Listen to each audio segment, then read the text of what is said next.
Hello, guys. What's up, Rossoneri? Welcome back to another episode of Rossoneri TV.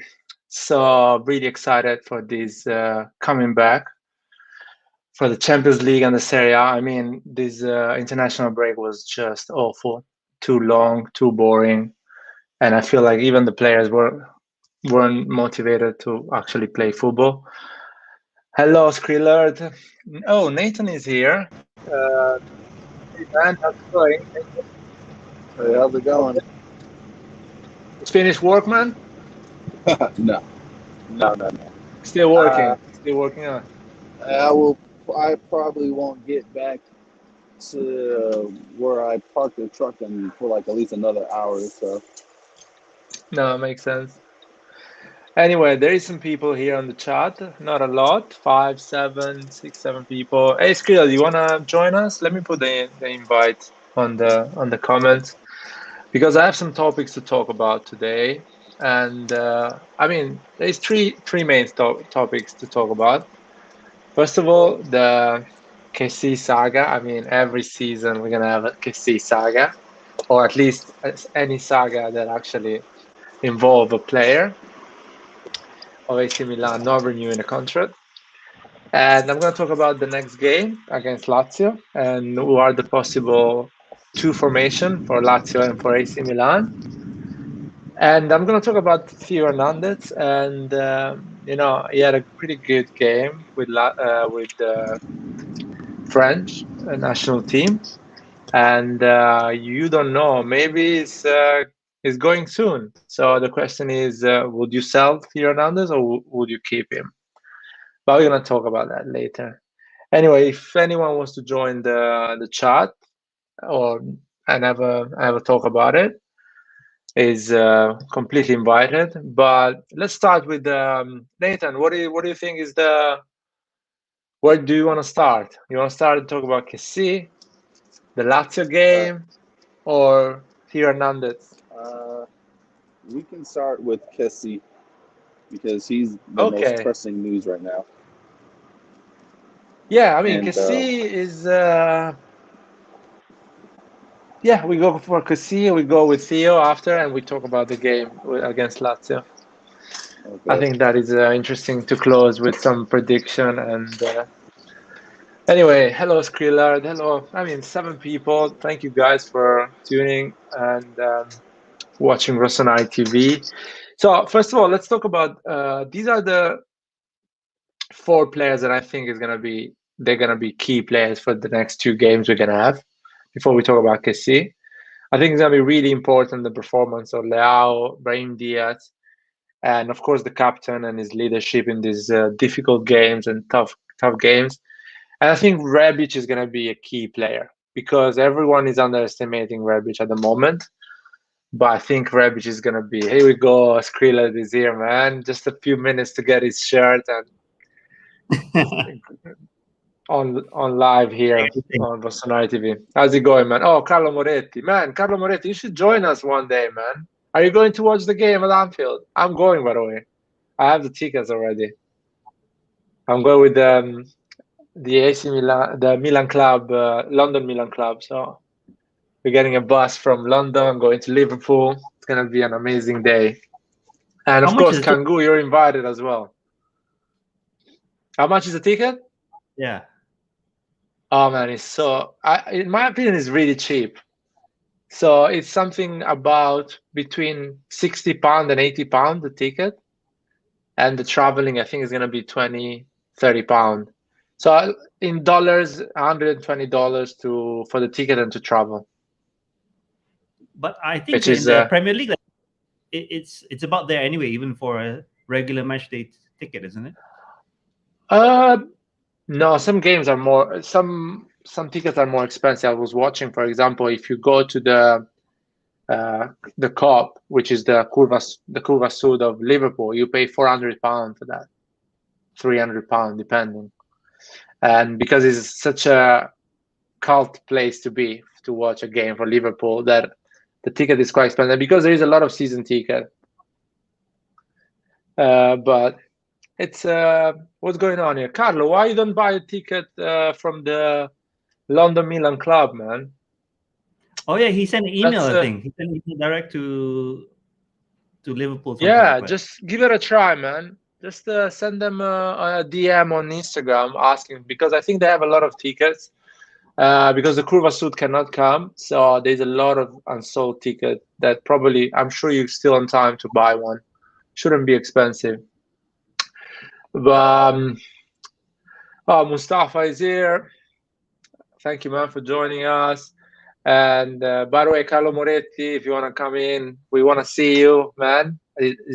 You're a legendary figure here. But anyway, what do you think, man, Skriller? Are you excited for the game? For Lazio game and Liverpool game? Yeah, definitely excited because it's the first game back. I mean, usually after the break, it's interesting to see how the team performs because you could say it's also like a mini preseason, right? Because they spend all the time training and all the new players, but not all of them, but because we have so many new joiners, so they're gonna have time to train with each other. Makes sense. No. It's gonna be exciting. The Lazio game is gonna be exciting. I don't know if I can watch it because probably I'm gonna be working. Hopefully, I watch the first half. I'm gonna do a post match anyway the day after or later, maybe this time about Lazio. But let's talk about Kessie, man. What's going on? What do you know about Kessie? Anyone is informed about Kessie? What is the situation, the Kessie situation at the moment? Because Well, I read see earlier this today. comment is crazy. I read earlier today that Kessie denied another contract, but I'm pretty sure it's the same news from the 6.5 million that was offered. But I mean, the management should have known ahead of time that it wasn't going to work. Had they given the 6 million at the beginning of the summer, then this most likely wouldn't have happened. I mean, you can't say 100% that it wouldn't, but they were offering 6, and then we just kept waiting, and this is pretty much what we get. I heard the Curva Sud is preparing something for Kessie for Saturday. I'm they're gonna be really upset with Kessie Saturday. They're preparing something.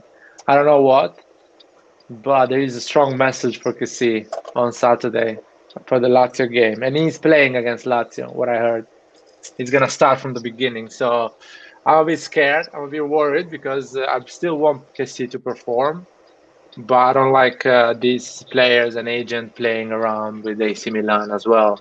So I'm a bit. It's really hard to be tough in this moment.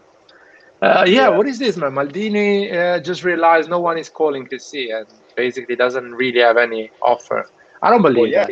He's going. Maybe in January offers will come only because there's so many teams that can actually use him. Like if you really look at it, how many teams have a CDM that is at the same quality as Kessie? So, anyway, they all can use him. So I'm thinking. Guys, we have. Sorry, Nathan. We have a new entrance here. It's your first time here, man. Yeah. What's up, guys? How's it going, man? Introduce yourself. My name. Welcome to the family. Thank you, man. Thank you. I've been a Rossoneri fan since I can't remember myself, since 1992, probably since I was a little kid. My name is Vasil. I'm originally from Ukraine, but I live in the United States for the last 20 man, you are from the country of Andriy Shevchenko. Yes, man. My guy Shevchenko, man. You know. Oh, Jesus. I was it's a little bit quick one off topic. I was very upset that the National League Association did not continue his contract with our national team, man. I was very disappointed. Okay.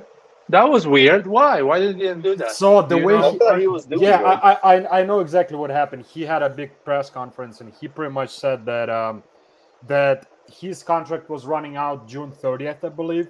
And during the Euro, they talked, him and director, they talked about renewing. When they came back from Euros, he went on vacation and the director said, "We talk later." And then the 30th came, his contract had expired, and that was it, man. And they never renewed. Oh, wow, that was weird. So they pretty much threw him under the bus. They threw him under the bus, man. That's what happened. It's all right. Always space for him in Milan. Yeah. You know, I think he'll be a good coach, but give him another at least 3 to 5 years, man.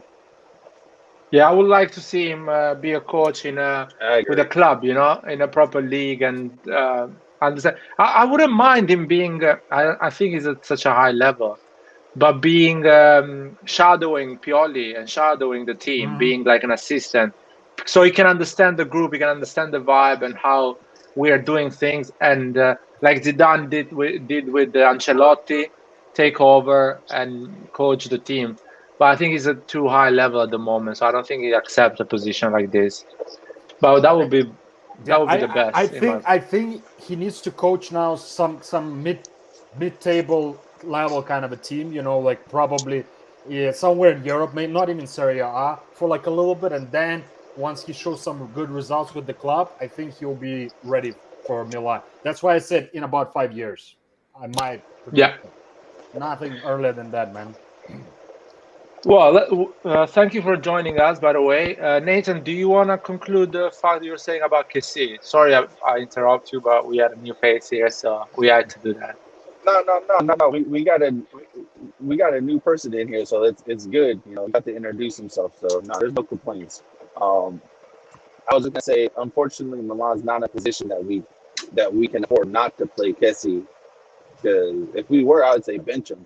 But I mean, we're not in that type of position. So I mean, we got to play him. I mean, even if we don't sell him, then he needs to at least make Champions League so we can attempt a replacement for next year. Yeah, I agree. On this point, I agree with you guys. I'm like, we are not the same AC Milan we used to be, that actually we can be tough and say, fuck you, you go into the stands and you're not playing. Unfortunately, we need Kessie.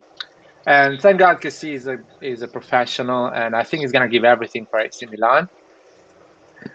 Although, if you go through the Champions League group and we're playing against PSG, I wouldn't like him to play. Let's be honest. I will say, even if he's our best choice, I will keep it easier and say, listen, you're not playing, because we know you're talking for a new contract with them. You're talking with a new contract up with Liverpool or whatever. So you're not playing. But in this moment, we need him.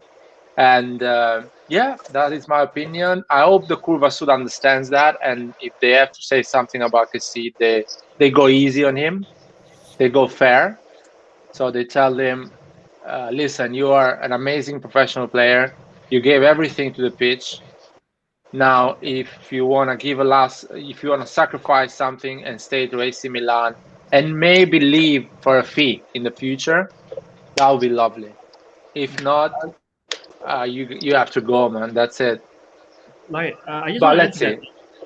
I think you said it very well, and I just want to say this very clearly to everyone who's listening. I don't think Kessie deserves any abuse. I mean, if a deal cannot be made, just let it be. I've already been seeing, people are calling him out, saying that he's cash C, whatever. He doesn't deserve to be in the club. I mean, even if we were not to play him, we don't want to bench him out of hate. Maybe we will bench him just to give minutes to others, and because we foresee that he might not be part of the project anymore. But it's not out of hate. We don't want to abuse him. Those are the kind of things that I really don't agree with. The only one which I was really against was the case of Hakan, because he lied. He said in his Instagram post, "See you at Casa Milan tomorrow." If you're lying like that, you don't deserve abuse, but you deserve anger. If you're gonna lie, people are gonna be angry at you. It's kind of natural. But I think everyone should really refrain from abuse, because it's no one. I guess no one deserves. I mean, people make a decision. I agree. It should. Here we go, Roy trolling like always. But I think the problem. What the problem is the words that these players use when it comes to contracts. Like, if you have no intention of signing, and even if your agent is the reason for you not signing, then just either stay quiet or say we'll see what happens, but don't say you're going to come back and you're going to sign that contract. Like that's the problem. Like, not even Donnarumma said, "Oh, at the end of the year, I'm 100%. I'm going to sign that contract at the end of the year." You know what I'm saying? Like, even he didn't say that. But Kessie, I just want to say something on this point. But before I say something, I want to hear from Vasily what he thinks about this Kessie issue. Thanks, guys, for the opportunity. I just want to say that I'm over Kessie, not in a bad sense. I'm just over this dilemma, renewing, not renewing. I wrote it yesterday on a AC Milan Reddit forum. I said, guys, let's just be honest. Most probably, Kessie is gone. Now we just need to figure out if he's gone winter and we get some at least 10, 15 million, or he goes for free.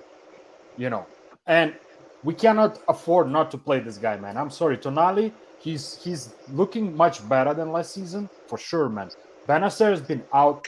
His last year, he wasn't as good as he was before that because of injuries. So now we just have Kessie and Tonali, maybe Bakayoko. I don't know how good he is. To be honest, I haven't been following him. So I'm kind of over it, man. So whatever happens, I'll be happy. If he stays, I'll be super happy. I've been his biggest supporter. If he leaves, I still will respect him, man. Like he's Milan player. He played for us. Yeah. So. And we can use him to develop Tonali more. Like I feel like Tonali playing with Kessie will allow him to be better for next year compared to just Benacer is good, but Benacer is not better than Kessie. And you get better by playing with better players. Yeah, I agree with you. No, is way better to have a player like him around that actually sell him. Even I wouldn't sell him even for 9 million, 10 million in January. I will close the season with him. I will say, you know what, I don't need 10 million, or it's not gonna change my life. 10 million. I'll keep him for another 6 months. I think he actually might be able to get more because I think Man City, PSG, Chelsea, I think this might bid. It might spark a bidding war because these teams really, really want Kessie, and that's the only reason why I believe we could possibly even get 30 from him. Like it might be possible. You know what can help us, which is a big thing that can help us. It's if these teams are playing for something big at the end of the season, and they have some injuries in that position, and they need a world class to close the season properly. They can start to pay serious money. They can even, as you say, they can start to pay 30 million, 35 million for Kessie. And that is another situation. You can actually get that money. Because I remember Tottenham got 20 million from Eriksen 6 months before his contract expired because Conte was obsessed. He needed a midfielder to win the Serie A, which he didn't win, by the way. So that's the thing. So that is something can help us. But for 10 million, if there is somebody that actually say, listen, I already have the player at the end of the season, I'm just doing you a favor, I'll give you 10 million so I can get it in January, I'll say no. I'll say like, I'm AC Milan, I'm keeping my player, I'm ending my season, and you can do whatever you want at the end of the season. So I wouldn't accept 10 million. If it's 25 million, 20 million, I will start to think about it because you can get a great young player in the summer. You can get a proper player. There is some good stuff out there. I want to say one thing. You know what needs to stop though? Like everywhere I go, forums, people suddenly start hating Kessie. It's like, guys, no, that's bad. Why are we hating Milan players? Yeah, even Donnarumma, I was definitely upset. But then I was like, you know what? It's business, man. We cannot afford. We're on a rebuilding stage right now as a team. In a couple, 3, 4, 5 years, if everything goes well, we might be able to afford those salaries, but not now. So that's just it is what it is, man. No, as I say, point, go, Skrilla. One of the things that I didn't like what happened to Gigi. Okay, you might say that. So I'm still a Gigi fan deep down inside. Is that whilst these guys are still in the club, they're still training, they're still playing, there shouldn't be any reason to come all guns blazing and out to demotivate them. They still have a job to do. This is why end of last season, I didn't get why the fans were confronting Gigi when he was in training. This guy is working, by the way. Why you want to hassle the guy while he's working? And then he ain't for us. Yeah. I think you know what the fans did, and I think they did well that time, because there was rumors that he wanted to sign for Juventus. So fans they went to him and say, if you are signing for Juventus, you're not allowed to play anymore for us. And I think that move from the fans made him think like, if I'm signing for Juventus, I'm doing something really bad here. I'm doing something really wrong that actually is gonna give me problems forever. And I agree with that. You can sign for PSG, Man United, wherever. At the end, is as we say, it's money, and you want to win big trophies. But you cannot sign for Juventus. That is disrespectful, in my opinion. That is something I will hate him a lot if he does something like that. Hakan, I don't care, man. Hakan is basically average, so he can go to Juventus or Inter and enjoy. He is really average, in my opinion. I always say that, and I was waiting for him to improve. He didn't improve. He got better maybe on understanding the game a bit, but still, the talent is not enough for us. Diaz is another player. He's a way different level. Well, He's we more agree direct. about Kessie. Yeah, Huh? yeah. I think us 3 or 4 of us here, I think we are almost at the same page regarding Kessie, I think. So Yeah. no. And the Twitters they do over there, and I don't know, in other social medias, they actually start to criticize Kessie is not good enough, or is why does that? Listen, we can be upset, but we cannot say, oh, it's not good enough. He's a shit player. Come Yes. on, let's just and why people don't accept, as you say, just put yourself in the mindset that he's not an AC Milan player at the end of the season. Just start thinking like this, that you actually not gonna have him next season. So try to win something this season. Hopefully we win a Serie A this season.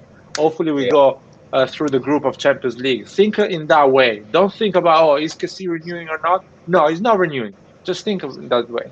And And let's move on. not only that, but they also got to look at it through the eyes of the player. Over the past few seasons, we've been getting, good young players, and we've had good talent coming up through the academy. And then, we get second place, and even us fans, we all expected, some real signings to like take us to the Champions League level, not to win it, but to at least push to the second round at least, and push for the Serie A title. And then, even like the players that we got, they could turn out good. But look at the eyes of the players that we have, the players that left. And they're thinking, this project is not going like how they said it's going. So that's another point that you got to look from as well. Yeah, there is a lot of things behind the scene as well. We don't know. Maybe the agent is telling Kessie, listen, the ownership of this club is gonna sell in a few years, so don't even stay here.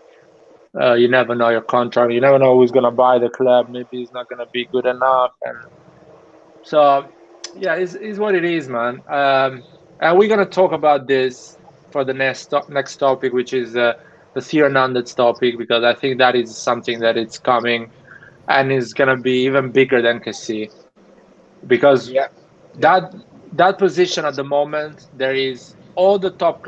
I'm saying almost all the top club, they don't have a decent one in that position. I would say a City and Chelsea are quite covered in that position, but we know Bayern City Munich can too. always buy another one. Bayern Munich too with Davies. Oh yeah, Davies is amazing, of course. Bayern Munich, he's an amazing player. PSG And is covered. I don't rate a lot the left wing of PSG. Let's be honest, it's not a top world class. It's not the level of Hakimi on the other side. Yeah, or the level actually, of you're right. Cancelo. You're right. Actually, you're right. Yeah. You're right. When I start thinking about it, you're right. He's of course a great player, and you can always win trophies with that player, but it's not like a world class that actually makes a difference. Barcelona as well doesn't have one. Real Madrid doesn't have a world class in that position. So they're gonna start to think about Manchester United. Luke Shaw does the job, but it's not incredible. And I think they're gonna keep Luke Shaw. And who else? And I don't want to even mention Arsenal and Tottenham, because I don't think they're even in the level to come and take one of our players. But Premier League, you never know. They are not even in the level to compete with PSG if we're selling a player. So let's go straight away to that topic. I'll change the graphic in a second. Let's talk about Theo Hernandez. We are here. Let's talk about. Give me a second. So, would you guys sell Theo Hernandez? Nah. No, because I think of it like Think this. properly. Now think of it like this. A lot of the problem with Theo Hernandez going to PSG is, one of the topics was Theo Hernandez isn't making the French national team, and if he went to PSG, he'd be looked at more. But now he made the team. He made a great impression while being a Milan player. So now there's less pressure for him to move to a French team just to get on the France national team. So that's something that could play into our favor. Yeah, I like this comment. Carlo Moretti said, "I won trophies with AC Milan. I had one prima donna in my team." About he thinks he's the president and stuff like that. I don't think. I like the fact that we don't need stars in our team. We need world-class players, people that are focused and they want to be football players, not star. I don't think Kessie is, how can I say, is a prima donna. I think Kessie is being exposed to insane salaries at the moment that he never thought he's going to earn in his life, Imagine when he started playing football with Atalanta or whatever and came to us and signed for us, he never thought, oh, I'm going to sign a 10 million year contract with PSG or Chelsea or Liverpool or Man City. He never thought that. So when that thing comes in the table, you are like, oh, shit, what am I going to do now? That is big. That is something I have to think about it. And I have to see if AC Milan can actually get at least closer to that to make me think, okay, 2 million is not going to change my life. I'm going to be a legend of AC Milan. So it's not easy. So I wouldn't criticize the player. But Theo Hernandez, if I was Maldini, I will sell him next summer for 70, 75 million. I will I'd say more than play that. on the frustration of City, of PSG, one of the teams that didn't win the Champions League, and I will sell it for 75 million. And I will go for Vlahovic as a striker straight away, 40 million. He has 1 year contract next summer. So I will go for him 40 million. I will go for a proper, maybe for a midfielder that actually can cover the absence of Kessie, like a Renato Sanchez or anything like that. And for a left back, a young left back that actually has this, is similar to Theo Hernandez, maybe not going to be as good as Theo Hernandez, but actually can put on the play the same type of game. We already have 75 two. million is a lot. We already have two. Well, we have two, but let's say we are not sure they're gonna perform. They can handle the big stage of the Champions League of the Serie A, and you get somebody else. Another thing is you get 75 million from Theo Hernandez, and you have 75 million budget already during the summer to spend. So you're facing the next mercato with 150 million to spend. I think we can get more. I think we can, and Milan should charge more. You look at how much these raggedy English players are costing teams. Like, bro, One second. We have a man. Fuck that. Paul KB here. How's it going, Paul? I'm good, bro. How's it going, guys? Long time. Oh, good, man. Introduce yourself a bit. It's your first time here. You still there? Okay, when Paul is back, Nathan, you were finishing. Sorry, man. Again, just people jumping in. No, that's fine. Yeah, it's fine. you can. You say we can sell it more than 75 million. Yeah, and real quick for all the people who are new, like when you join, bro, if you got something to say, just jump in and say it. Like you don't got to be like you don't got to raise your hand or nothing like that. Like shit, like we're all Milan fans here, man. Just jump in and be like, hey, let me say something, and then we'll be like, all right, bet, go. Yeah, man. It's like going to a square and chatting with your friends, with your mate about football. Yeah, and don't be afraid to disagree with people too. Like I mean, shit, we all get arguments, we all disagree, we all agree. So I'm actually gonna disagree with you guys on this one. So I'll let you. Please disagree, man. Yeah, the viewers go goes up when we disagree. The only reason I feel like that Theo is actually gonna renew this year. I've heard rumors already that they're gonna triple his salary, which is gonna be like around 5 million, which I think Yeah, and another thing is I think he has awesome relationship with Maldini, and he has huge respect for Maldini. He stated a couple times, and I think that bond that they have, who knows, that could play to Milan's advantage, because I think like we are gonna try to renew him, and I feel like if we renew him, we're gonna sell him in a couple of years, but not next season though.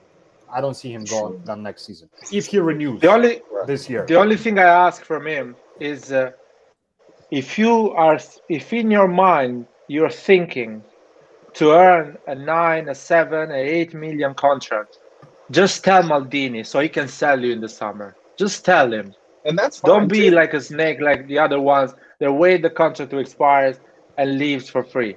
Just tell Maldini, listen, man, I want to earn 8 million. For me, the contract you're giving me, 5 million, is not enough. I mean, is it really their fault, though, man? Sorry? No, go ahead. Paul, you were saying No, I was just something? gonna ask Light though, like, is it really their fault? Because I'm sure they don't plan to run down their contract most of the time. And management must already know like when the contracts are about to run out. And so basically sort of like plan ahead and Yeah, see we what needs to be talked done. about that a lot, about how the management. But the thing is, ahead. the plan is ahead. Let's say the plan is ahead. Now Maldini is telling Theo Hernandez, do you want to renew? Do you want to get... we can offer 5.5 million. And Theo Hernandez is saying, sure, let's do it. Okay, we're going to renew. We're going to sign a contract and he's going to start from the next summer. If Theo Hernandez say to Maldini, oh, yeah, sure, I'll do it, but let's wait the end of the summer. That is something that is not in control of Maldini. How Maldini can control something like that? If Theo Hernandez say, oh, yeah, but I renew after the World Cup. He does a great World Cup and he's gone basically for half of the price one summer before his contract expires. So we need to be careful because players are always in a good faith, but something happened. He broke up with a girlfriend, or I don't know, salaries start to become 15 million, not 10 million for big players. And again, he's out of that door. So he needs to be honest with Maldini and with AC Milan. That's the only thing I'm asking from these players. Yeah. I don't care if they leave. Everyone left AC Milan. The biggest player, they all left. But they brought to the table some money. And they brought trophies. If you cannot bring trophies, at least bring money. I understand, but also you need to look at like management as well, though. Like you need to look at management as well. Like for me personally, like the fact that number 99 was allowed to walk for free is criminal. Like I still cannot accept it to this day. It's actually criminal. Like, okay, fair enough. I know his agent was asking for way too much, but he shouldn't have been brought to a point where he was basically allowed to run down his contract. Basically, like that's just my own thing. So I think it works hand in hand. And the salary cap needs to be scrapped. The salary cap needs to be scrapped. I'm tired of hearing 4 mil, 5 mil. If we actually want to compete in Europe and actually go and win trophies, then we actually need to stop paying the players what they're actually worth. It's simple. It's actually the new way now. Like we can't like escape it or go around it now. Like, we need to actually, if you want champions, then you have to pay for pay their salaries, like pay their actual wages. That's what I think. I agree with you. I agree with you on that. We have to pay the proper salaries. But on Twitter there was a list. There was a list of players, a list of the best midfielders in the world at the moment, and no one was earning more than 7 million a year. And the highest salary was Modric, 9 million. And he got that because he played basically 10 years for Real Madrid. So your salary grows.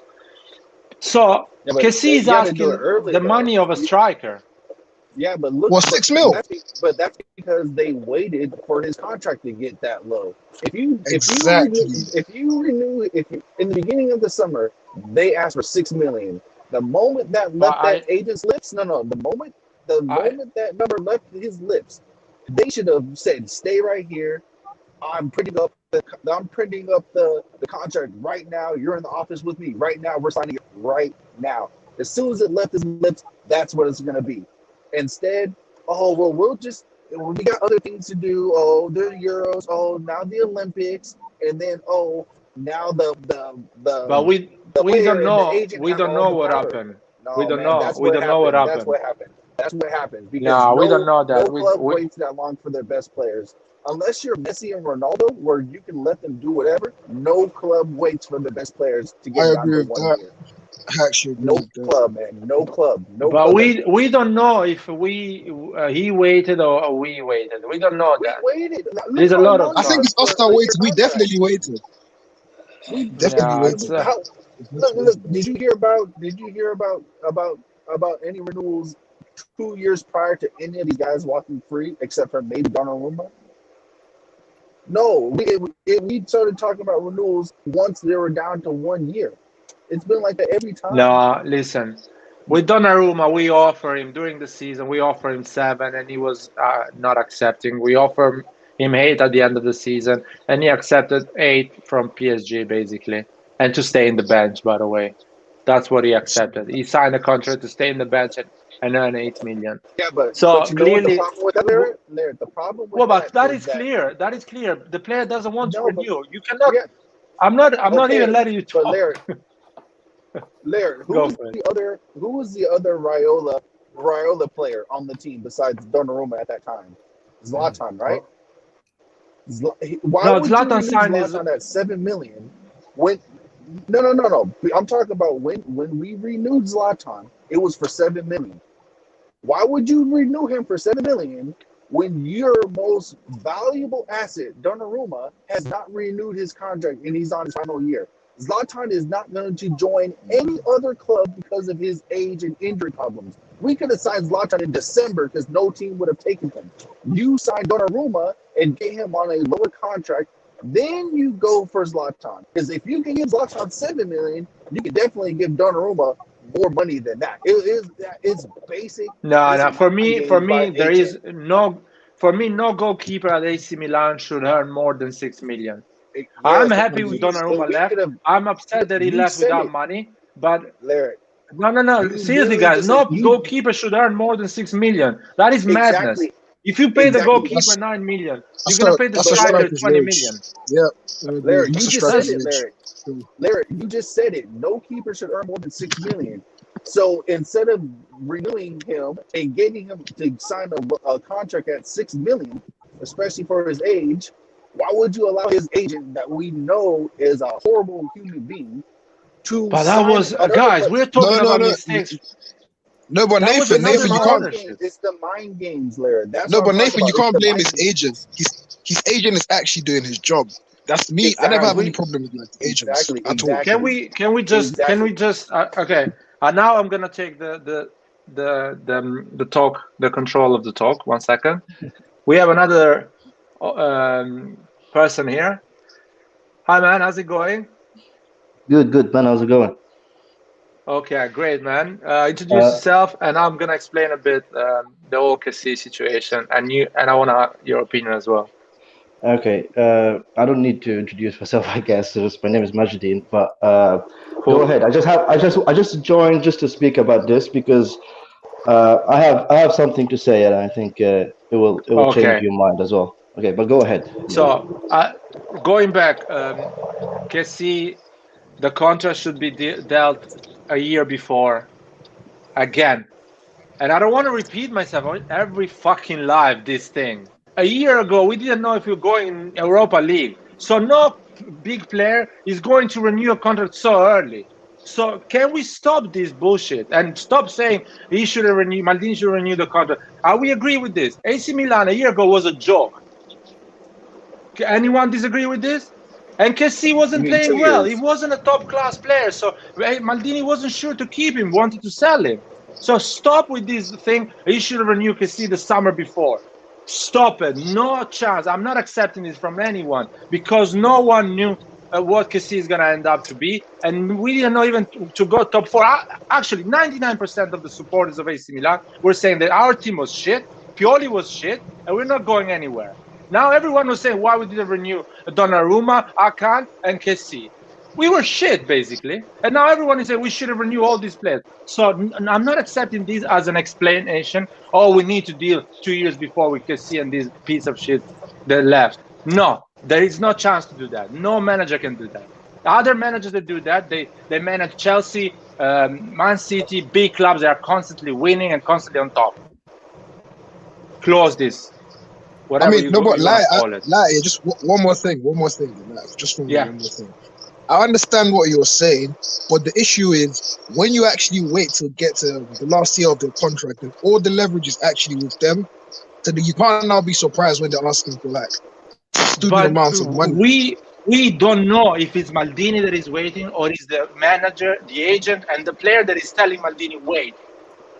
We don't know that because Maldini is telling this is the contract, and they're saying, "Oh no, I want to wait the end of the season." Do you guys understand that Maldini cannot grab their hands and sign the contract for them? They actually need physically to sign the contract. And Maldini, the only thing can do and put the contract, and they always say, oh, at the end of the season. Let's talk at the end of the season. At the end of the season, Kessie has a great season. Eriksen falls down in the floor and almost dies, and I can't get a 6 million contract for Inter. A lot of things happen that you cannot control. These are things that Maldini and the management cannot control. Now, we have a situation, Theo Hernandez situation. He's an AC Milan player. His contract expires in 3 years. We are recording this. This thing is going to stay forever. You guys, I want you to talk now. Do you renew Theo Hernandez or you sell him? I don't want to hear you guys in 2 years, oh, why we didn't sell Theo Hernandez? We should have sold him. Oh, what a piece of shit. I want to hear it now. It's easy to talk after. Do you think guys Theo Hernandez should be sold 75 million or keep? Just hear me out, okay? Okay, let me hear the new guy. Go for it. Okay. So my idea is this, okay? First of all, I don't think Maldini is the guy to blame here. Okay, if you look at Arsenal under Gazidis, they had exactly the same issue we're having right now. Exactly the same. Okay, 10 years he was the manager in Arsenal, and they get, I think, 8 times they get top 4 in this 10 years, and he still didn't manage to keep their top players. He lost players for free in Arsenal, and they lost players 6 months before their contract finished. They had to sell them for cheap. Okay, and we are facing the same thing again. He's doing exactly the same thing he did in Arsenal. And the reason why we are having this issue, Gazidis said that actually multiple times in multiple reports when he was under Arsenal, is because of the managers. He doesn't want to pay the managers who are managing the players, of course. So here we have to stop actually defending the management, okay? Because I think if you want to renew Kessie, 2 years ago, 1 year ago, you could have done that. He signed when we were shit. He could have actually renewed when we were shit as well. And he wasn't a top player. So I don't care what you're going to say to me right now is that, oh, he didn't want to sign. It doesn't matter. They could have tried to do that. But Gazidis does that even in Arsenal. 10 years, man. He didn't learn. He's still doing the same mistake here in Milan as well. But which are the players that he left for free? Gazidis left for free at Arsenal. Van Persie and Sanchez. And he renewed Ozil 6 months before his contract finished with a crazy sum amount of money that actually caused the club financial problems because of that. And actually, if you go right now, actually, I have a list of players. I was just looking at it, an article. List of players they left because of that. He left them 1 year before their contract finished. The players didn't want to sign the contract, went for free, or he had to sell them 6 months before their contract finished for cheap, or he had to give them what they want. I just want to make sure this, because I don't remember. Did Sanchez left for free? Did Sanchez left for free? I think they sold him for 30 million pounds. I think they sold him 6 months before his contract finished to Manchester United. They lost Giroud as well to Arsenal, to Chelsea. Another player they lost as well. Well, I remember Arsenal supporters were quite happy for that, and they not really actually. No, I don't think so, because what I read from the look, I wanted to get the bottom of this problem, so I looked at Gazidis when he was under Arsenal, and this is what I saw. I saw a lot of articles, a lot of people complaining, exactly the same issues we are having right now, exactly the same, and they were not blaming Gazidis, by the way. But if we are having the same issues, I'm gonna blame him because he's the common, element in this conversation right now. We're having the same issues they're having, so he's the one who's in charge. Can I say I'm not a big fan of Gazidis, by the way. and I respect your opinion because it's a clever opinion, and I hope, because Gazidis doesn't really know what does it mean football in Serie A or in Europe in general. But what I'm understanding, he doesn't have a proper background. Since Maldini came in, we are actually succeeding on something. Exactly. This is what he said as well. Financially, actually, sorry to cut you off, but financially he improved Arsenal. But what happened is they lost players that have value. So what happened is they had to, whatever he made from all the commercial stuff, they had to pay it for those players, because some of them, they had to pay them, large amount of money because their contract's gonna finish in 6 months and they didn't want to renew. So you give them what they want, like Ozil. And he was in his top form at that time, so he had good season, like we having with Kessie right now. Actually, exactly the same scenario, man. I'm telling you. So he wanted goddamn, I don't know what money he wanted, and he had to give him, because otherwise he will lose all the stars. Yeah. Can I just say something here? My opinion is that in AC Milan, and it's similar to what you guys said, is that we shouldn't get overly attached to any player. Is that, in my opinion, I think the way forward is that every player is up for sale. But when it comes to their contract, it's running down. You give your best offer. If they don't give you an answer, look at what offers you're getting. Then make the decision at that point of time. One thing that I think that we're doing now is that we're not looking at offers from other clubs. We're not entertaining, or maybe we've told people outright that no, we don't want to sell this player, and we keep focusing on something that may not happen. And if it doesn't happen, we're screwed. So where is that option of, there's an offer in my hand, if this player keeps quiet, at least I know I can do something, No, I agree with you. We are in that position that, as I say, AC Milan, the Serie A in general.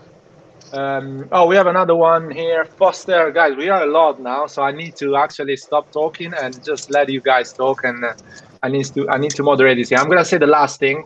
My opinion about Theo and all the selling, and after you guys gonna start, everyone saying your opinion. So we are in a position as a club and the Serie A as a league that we cannot keep our best players in their prime. So when a player like Theo Hernandez is going in their prime at the age of 24, 25, we cannot keep him with any interesting salary or any interesting project that actually means dominating Europe or dominating Serie A. So the only thing we can do is sell him at his highest, at his peak, and with that money reinvest it with the next Theo Hernandez, with the next Zlatan Ibrahimovic, with the next Erling Haaland, and keep winning, being the underdog. To renew him first? But of course we're gonna try to renew him, but there is no sense. It doesn't make any sense renewing a player that actually is gonna leave in June for PSG. Okay, but if there is no player, so let's say 5 million is what he wants. Okay, we can give him that 5 million. But let's say Milan is doing what they normally do and lowball the player. Then no, let's say that AC Milan does what you guys want AC Milan to do. Let's give him 5.5 million a year next summer. So basically, his contract expires in 2026, 4 years deal. 2026, 5.5 million a year, and the PSG offer comes. So he has a 4 years deal, and a PSG offer comes 75 million. What do you do? Do you sell him? No, I keep him. I keep him until he says he no longer wants to be at Milan, and then you sell him. But he's gonna leave for free. No. If when you try to renew him and he says no, then sell him. If he says no, sell him. He's never gonna say a straight no. He's never gonna say a straight no. That's where the management needs to come in and say, we're gonna talk like men right now. We're gonna talk like men. Will you be willing to sign this contract? We're not going higher at this point blank period. That's it. I don't want to think about it.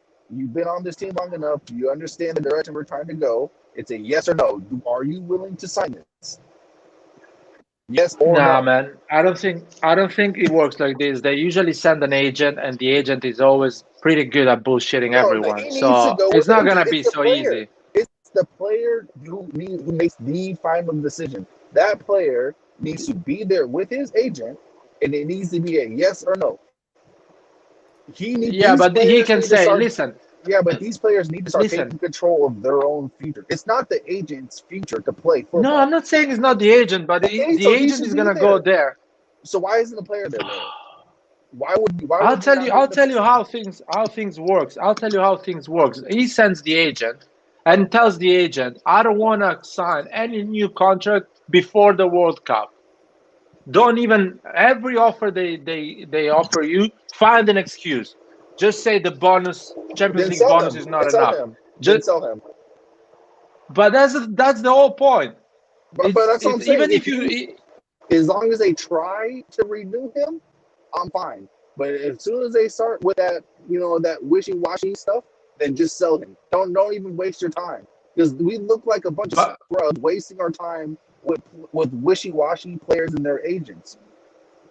But the wishy-washy is so good, is done so well that you actually believe that the guy wants to stay to AC Milan. He actually has an empathy with Maldini. He has a bond with Maldini. So he's going to actually renew if you give him that $500,000 more. That's nice to know. And that $500,000 more comes. That's nice to know. I don't know, man. If you don't have the balls to go to your contract signing, to deal with your contract with your agent, then shit, you shouldn't even be at Milan. Milan is a team for men.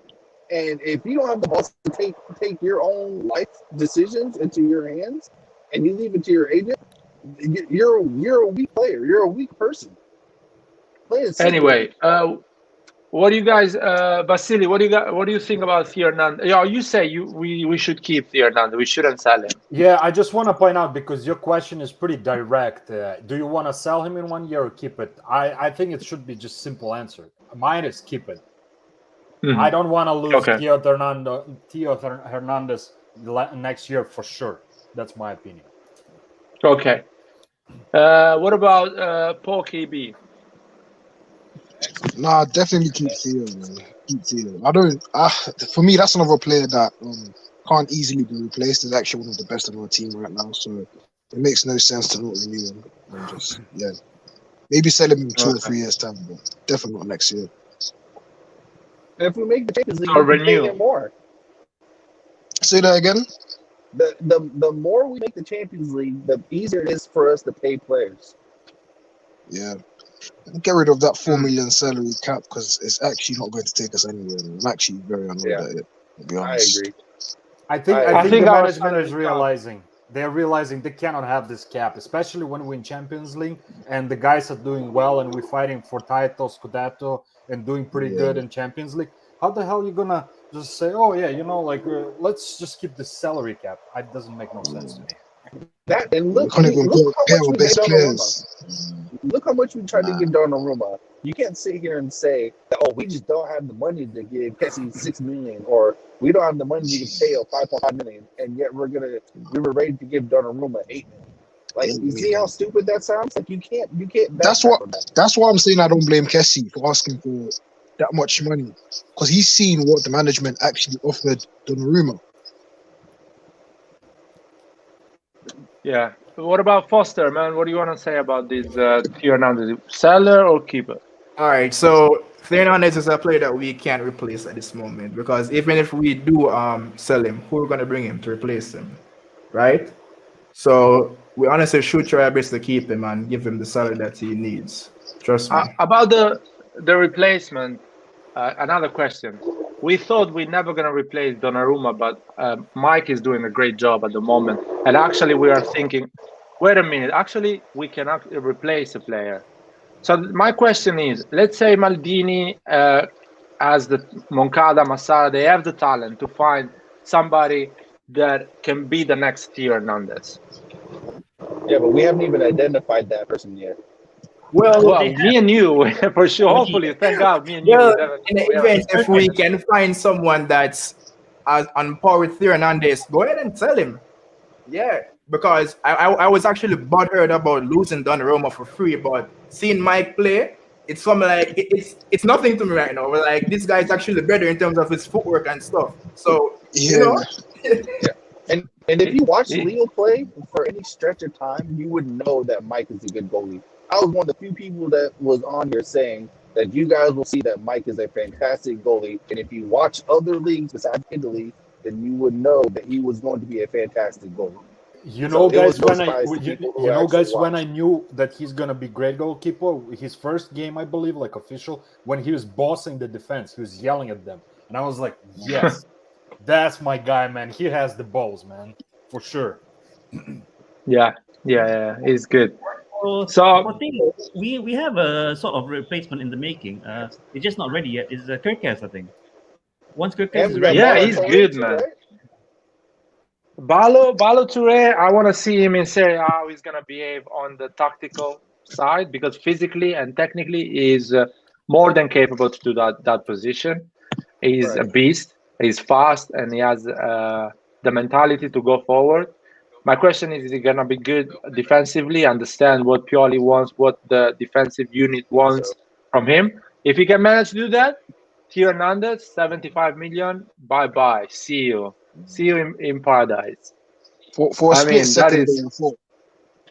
like Sorry, go on, man. straight away, 75 million plus 75 million we have as a budget during the summer anyway. You have 150 million to invest on a team that is so close. We are so close to win the Serie A and to win even important titles in Europe. We are really close. We need two top class. We need a striker that actually is a youngster that does 25 goals a season. We need stuff like that. Yeah, but Lara, a striker like that is gonna literally consume half that budget right there. Like that's the problem with us not getting offensive players this summer, because these players markets are going to inflate because now more money is coming in through fans and stuff. That's been my biggest problem. Yes, I'm glad we got Tomori. I'm glad we got Mike. But look at the offensive effort that's been put into this team. Like, it's Man, a Selemaker is gonna be a beast. Wait for Man. him, man. He's going to the World Cup with Okay. Belgium. Wait for How him. long are you willing to wait? How long are you willing We to wait for him a to year. So So he's I've ready, got, man. He's good. You're gonna see him. But we won't be able to afford anyone that is actually going to be a game changer. That's the whole problem with waiting. Like COVID He's gonna be a literally game changer. COVID reset the inflation. It literally pushed everyone's prices down because everyone was hurting, and we wasted the chance to really go out and actually do something to improve the attack. And I'm not just talking about Salamaker's role. I'm talking about the overall attacking in general. We wasted a huge opportunity because next year we should have players gone on that number cost 10. 25. I agree with that. We should have gone on number 10. Yeah, For me. exactly. Come on, Diaz is good as a number 10. Yeah, Guys, I don't want No, you guys to talk about Diaz what is he good, won. but Diaz is not enough. Like Diaz is not enough. No, it is Diaz enough, is good, but man. it's It not is enough. enough.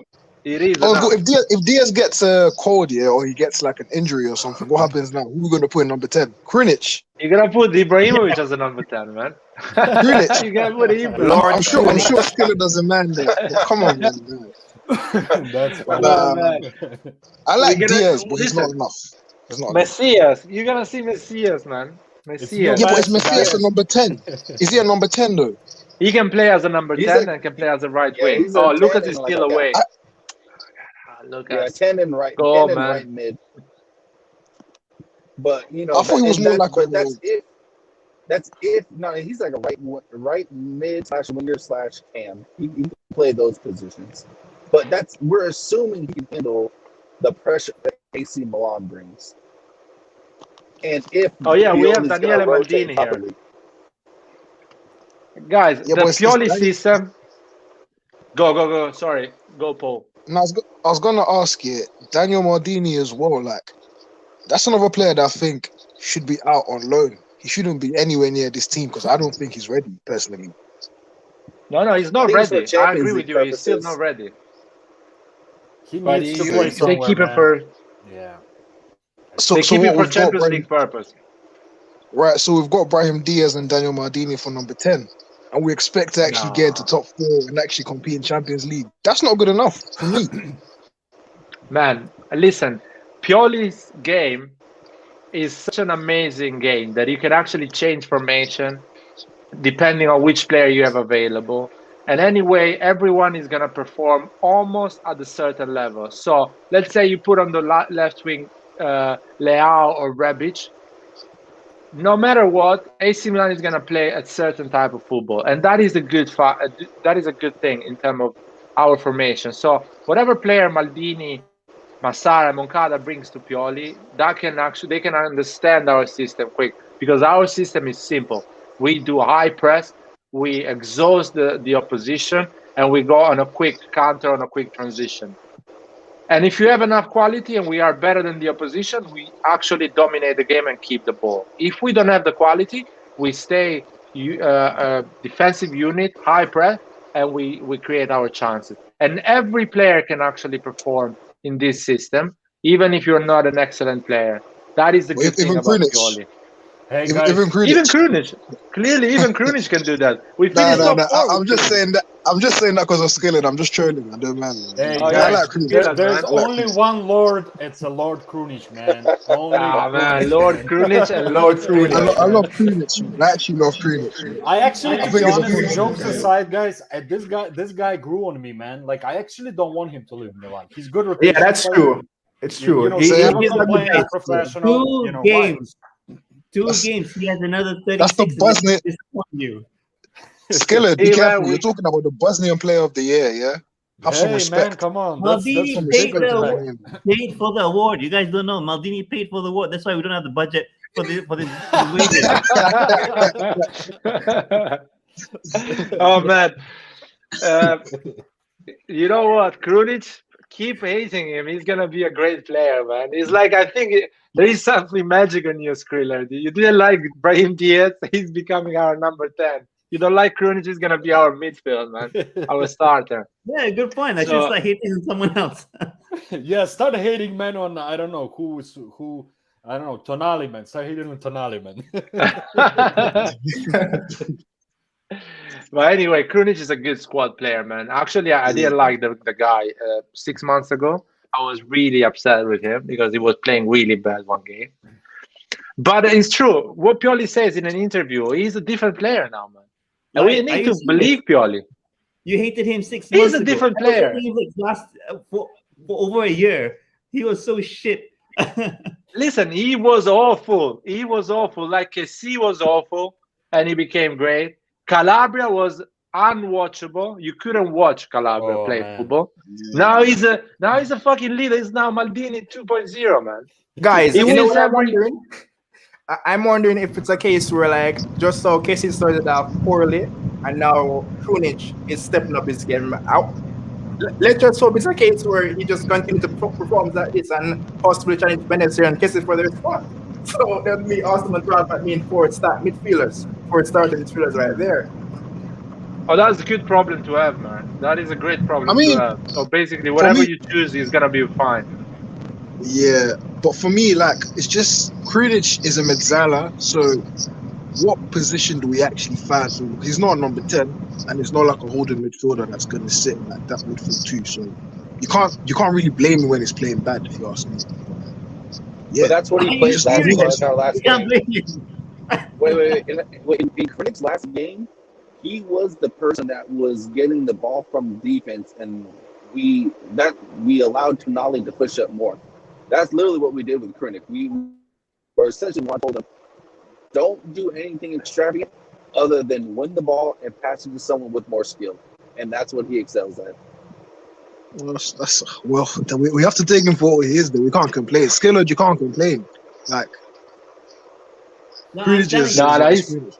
it's been 2 games. He's gonna go back to the same old Krunic very soon. No. I'll give him- Pioli says he's a new I'll put him in player, man. perspective. Pioli says he's a played new good for player. 2 games, but he's coming back, guys. The real Krunic Oh, but- is coming back. He's gonna end up Skilled, winning Bosnian Skilled. Player of the Season again, and when he does, Skilled, I want you to get his shirt and put it up on your wall right behind that shirt here. I don't mind, Get but his guys, logo what on the do you face. think? Why doesn't Zeko give a shit about the player of the year award? No? Skrilla. No one else gives a Skrillex. shit. Guys, Can I ask you something? imagine Krunic scoring the next free kick in the Champions League stage to send us Yeah, through. I was literally about to say Krunic is gonna score our first goal in No, the he's not Champions gonna League. happen, Two man. points Playing win with it. fans, okay? I was When he literally scored about that to say free kick, Everyone Free kept kick or milking it, diving header? and I was saying it. Only one free kick. Hey, Cringe guys, is gonna come score on. against More than I Lazio. thought, huh? I can already Come see it. on. The word Skrillex, I of want the to say saver. something. Behind you, there is the Diving number header, 32 diving of header AC from Milan. Like Krunic is You know, 33. Krunic has the number 33. Yeah. So next shirt you're gonna put up there, man, is the number 33. Oh, When he yeah, wins that's the right. Champions League, not before. No, man, it's gonna happen. Believe me. I believe in numbers. You have the 32 behind this. You're gonna put the 33, a signed one. I'm gonna invite him on the channel. Oh man, I'm gonna ask him for the shirt Crunicinho, in man. Anfield. Cringe for Oh president. man, he's a good. You know what? If even faked an injury with his national team, so he can actually rest and play for AC Milan Saturday. Genius. Absolute genius for that. No one noticed it, but I did.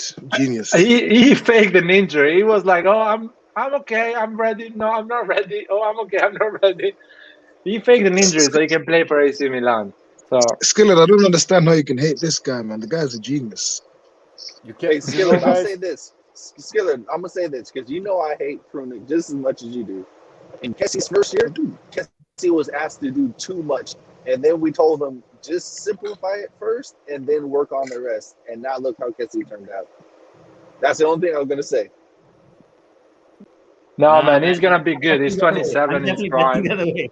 If I'm the only guy here who's betting that he's gonna go back to the old Krunic, let me be the only one. But No, I'm Skillet, 100% I'm on your sure team I'm right. too. I'm on your team, I promise. I'm on your team too. You guys seriously underestimating that Bosnian Rakia, man. I'm sorry, man. Yeah, That exactly. is magical, man. Telling you. Man, I mean, Okay, look, he let even me won the ask prize against Zeko. So That's a big he's achievement. big. Here's a question for y'all. If Kessie does indeed leave, what do y'all think about bringing Bresciani back so we can have a fourth CDM if at least Kessie for the leaves, time being? Yeah, if he leaves, what do you think about bringing Bresciani back as the fourth CDM? Because I doubt we'll be able to replace him. Like, let's say he leaves in January. I doubt we'd be able to replace him in that time frame. So what do you think about bringing him back? Depends on how many injury we have. If we don't have a lot of injury, if we are all healthy, at the end we sell him. First of all, we sell him at the end of January. I mean, he's gonna be in the African Cup, so it doesn't even matter. Actually, that's true. I forgot about that. So I basically, still we sell think Kessie him. is going to renew. I'm not worried. I still think Kessie is going to renew. And, Oh you man, really don't know you're a what's going youngster. on. How old are you, Like, man? You're really young. No. I'm happy for you. The reason I say this here is because I'll explain why. The reason I say this here is because the newspapers always tend to write shit about our players when it comes to renewals, especially on the eve of like big games. They always tend to do it and tend to like create confusion. So for me personally, I still think that it's all just like media drama and Kessie is going to renew personally.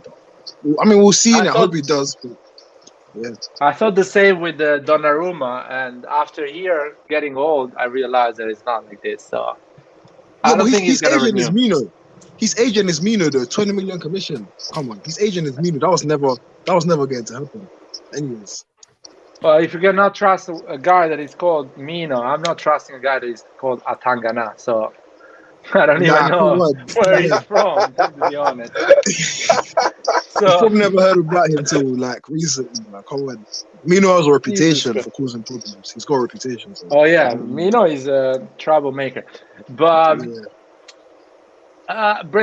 going back to what Nathan said, I don't think we need an extra player to bring back in January. We go with the squad we have. I don't think we're gonna sell Kessie in January if we don't have enough player to go through the season. Let's say if we're fighting to win the Scudetto like we were doing in the last January, no chance Kessie is leaving for whatever money. But if they want to take it 40 million, he's not leaving.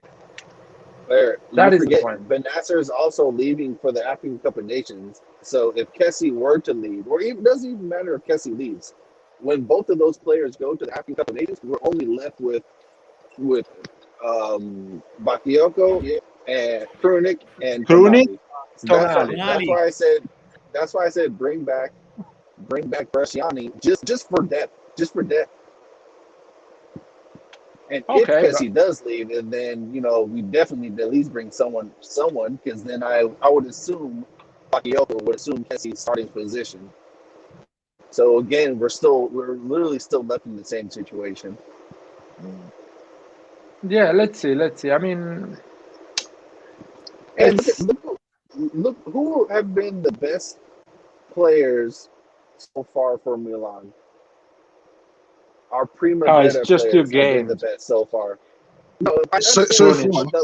Krunic, you have to put Krunic in there. You have to throw Krunic in there. Yeah, I have to agree. 2 games. But look, it's been Tonali and Calabria, the 2 true Milanistas, have been the best. I mean, I think we need to start using our youth more, because they are the ones who have been proving to be the most faithful to the club. I agree with you, but the youth, just to close this, it's better to bring it in preseason. In preseason helps more because they kind of start to bond with the team. They understand what the manager wants. Yes. And I don't mind, for example, let's see what 4-1, put them in. If we're winning 4-1 or 7-0, we can put in Maldini, Bresciani, Gabbia, Kalulu. Like these are the we get 5 substitutions. When we only have 3 subs, then clearly it's more difficult, and you can't really do things like that. I understand that. But with 5 subs, and if we're killing the team or just have so much control that it won't matter, you got to put them in. Like in those types of games, that's how players learn the best. And growing up playing, I played many tournaments where I played 4 years above my age, and the amount of knowledge that you get from something like that is far more valuable than you can even understand. Your game talking about youngsters, guys. Oh yeah. Talking about youngsters. Now we have a lovely problem. I like this problem, which is who is the starter, Ibra or Giroud? How you manage this situation if you are Pioli? It's really hard, man. Wait, who is laughing behind there? I have to Show your face. Who is laughing? I love Ibra, but he can't start every game. He gets injured easily nowadays, man. He can't start every game. I just want to point something out, important game. I just want to point something out. I don't know if you noticed that, but look at this beast, man. Look at this picture. Yeah. Look at this guy is ripped. Like he's even in a better shape that he was like at the end of last season. He looked freaking ripped, man. Son of a gun, man. I am enjoying this view, man. Oh yeah. Man, if you see Ibra and you see Harry Kane looks the guy that is 4 years old, and Ibra looks the guy that is 28. I'm telling you, man, he's not aging, man. He's like Benjamin. What was that movie? Benjamin Butler, man, or something? Yeah. Even Giroud, man, he's in great shape for being 35 years old. Man. He looks good. I'm so happy we signed him. It's the medical staff in Milan. Medical staff is creating a bunch of Master Roshis from Dragon Ball Z. Oh man! Everyone watches. Who would you guys start as Dragon Ball Z? Because say that again, like it's an old thing. It's an old thing. It's for the people around 30, 35 years old. But anyway. Dragon Ball Z. Yeah. Bro, everyone watches Dragon Ball Z, man. Nah, it's still going as a show. It's still going as a show. It's finished Dragon Ball Z. Nah, I'm younger than 35, and I've been watching Dragon Ball Z like since it's been watching it. Okay, good stuff never dies. Good stuff never dies. I have a question for you guys. Can I ask a quick question? You guys, like literally, if you look at all Serie A defense, who can give Ibrahim like a really good fight at this point? Who you would say like a top 3 defenders from opposition? I would say possibly only Koulibaly. Oh yeah, and he scored a great goal against Koulibaly, by the way. Yeah. The previous season. But that is true. Koulibaly is a beast. I would love to sign him next summer. Oh yeah, I mean, Koulibaly and Tomori partnership. He's a beast. Koulibaly is a beast. But I would say Ibra, I don't think any defender can actually stop Ibra in Serie A. Yeah, I think the only thing they can do, they can create a system around him and nullify him. I think the system Inter has, the three defenders Inter has, they kind of do a great job against Ibra because there are three of them. They're all three big, and they can actually get, if Ibra goes a bit behind, there is Bastoni. If he stays in the middle, there is De Vrij. If he stays, if he goes a bit forward, there is Skriniar. So the system Inter has is quite tough for Ibra. So I would play Giroud because Giroud is pretty good on staying in the middle and letting the other players come in and putting some problem to how you call it, to Bastoni and Skriniar on the left and on the right. Ibra did well on the derby when one of them was missing, and I think was missing Bastoni, and or both of them was missing. So I think the Inter system is quite difficult for Ibra to handle. But other defense, no, there is no problem for Ibra on the other defense. On the defense like Juventus, Napoli, Lazio, easy peasy for him. What do you guys think? I would say Ibra is a bit vulnerable to the offside trap. Last season, I think he got caught a bit too much offside. Yeah. He's old, man. He's still old. It's hard to track back and get in line. And he grew up playing football in a system that the high press and the high line, defensive high line, wasn't such a big thing. It's starting like the last 5 years to be a big thing and to be quite normal in every team. Who wants to talk? Foster, are you talking? Do you want to say anything, man, about Ibra and Giroud? All right, so Giroud is a good play. He actually surprised me the last match we played against Calabria as well. I mean, that the ball that Brian Diaz passed to him, it wasn't even a good through ball, but guys, it was actually in the air, and he still managed to curl it in the bottom corner of the net, and that was really impressive. Yeah. That's good analysis. Yeah, but in terms of starting players, we still have to go with Ibra because he brings that physical presence, and he basically scares the defender when he's on the field, right? So instead of maybe in a case where we'd have two more defenders occupy him and there's more space right there. But about the answer Vasily asked, who do you think is a defender that actually handle Ibra? What do you think? All right, so in this case, in terms of physical strength, I would say Koulibaly is the best option to possibly match him in a one-on-one defending case. Would be the best option to match him. True. What about you, Paul KB? I mean, to be fair, when it comes to defenders and Ibra and Serie A, I think physically he outmatches a lot of defenders in Serie A, so it's kind of hard to say. I was going to say Skriniar, but that wouldn't even be correct because I think it's just Inter system as itself. They play like three defenders, and that's what works against Ibra. So really and truly, I'd have to agree with Koulibaly as well, to be fair. I have to agree with Koulibaly because Ibra physically, he's actually a beast. Physically, he doesn't get bullied on the ball. He actually bullies the defenders. So, and it creates a lot of space for other forwards. So, yeah. So when if you have Giroud and Ibra together healthy, you pick Ibra or you pick Giroud. Oh man, for a big game, for a big game, I'm picking Ibra all day. For a big game, I'm picking Ibra. That's not to discredit Giroud, but I just feel like the team tends to perform a lot better with Ibra on the pitch. The stats actually show that he actually, holds everyone accountable. Brings everyone into play, that kind of thing. And it's always good to have that presence on the field, especially during a big game. Look at Juventus last season where we actually went and destroyed them.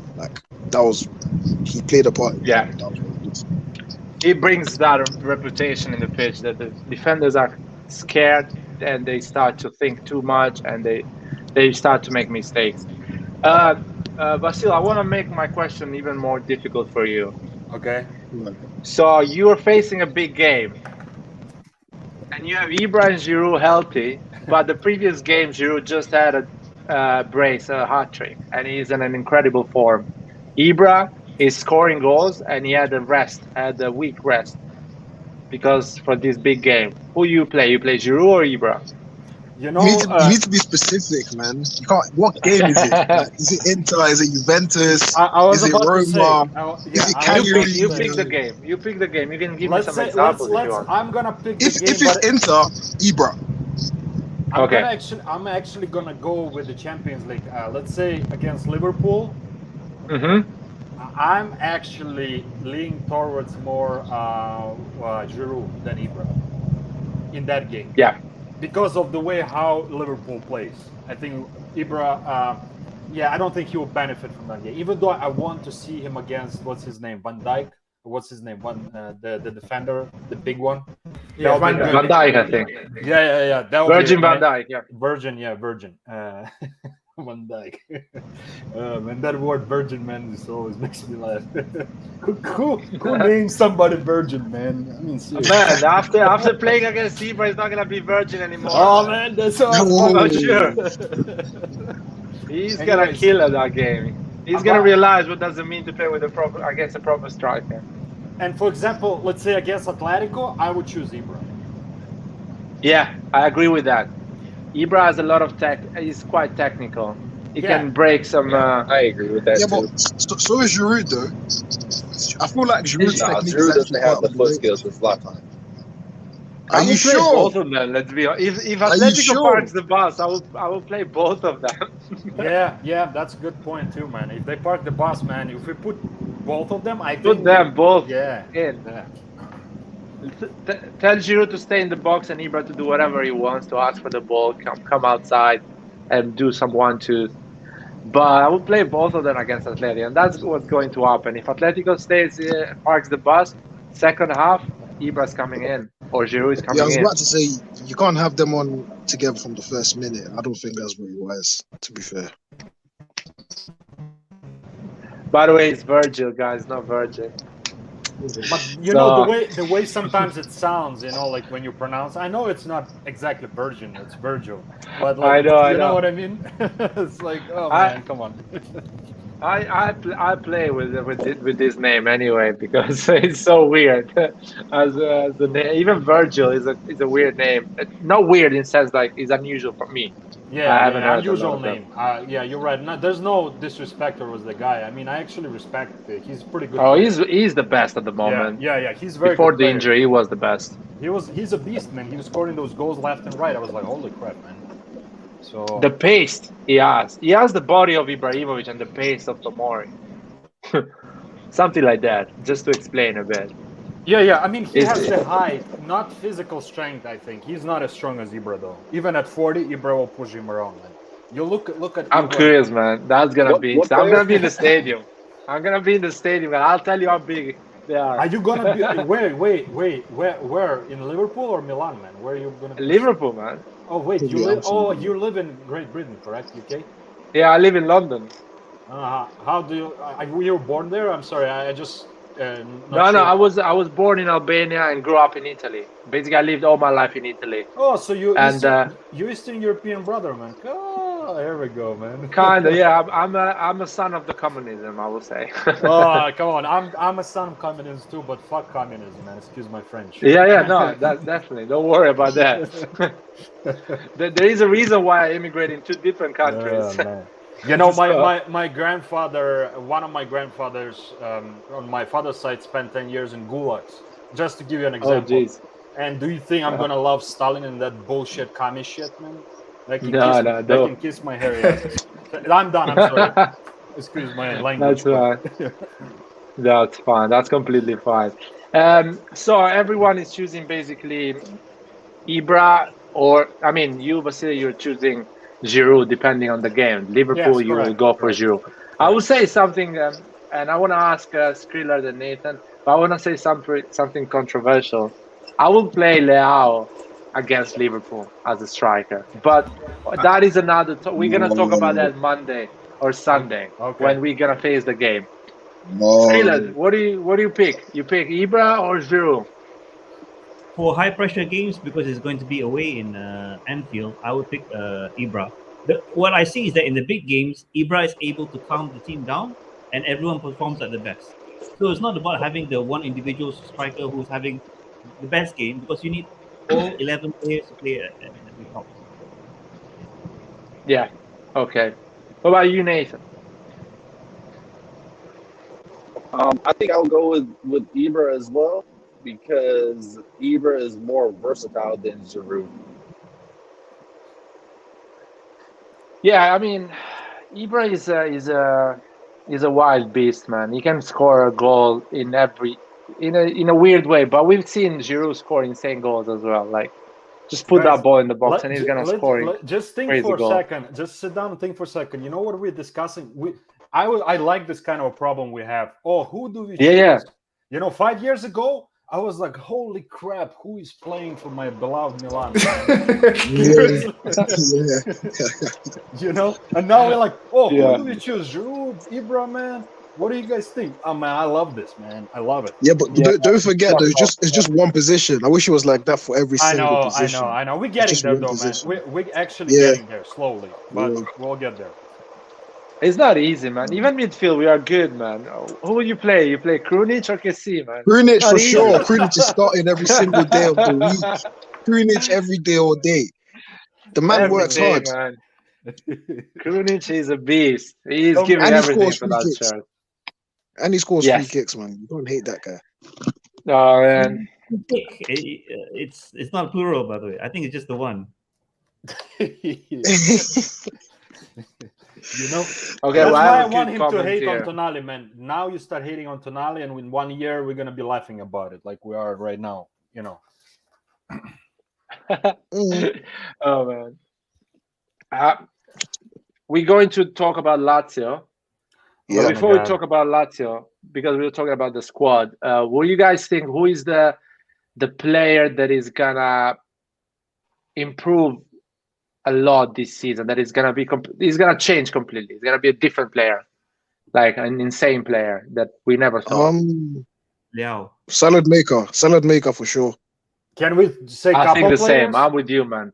Can you say couple players? Is it just one or couple or? You can say a couple of players. If we are lucky, even 3 or 4 of them, they're gonna become stars. I hope so.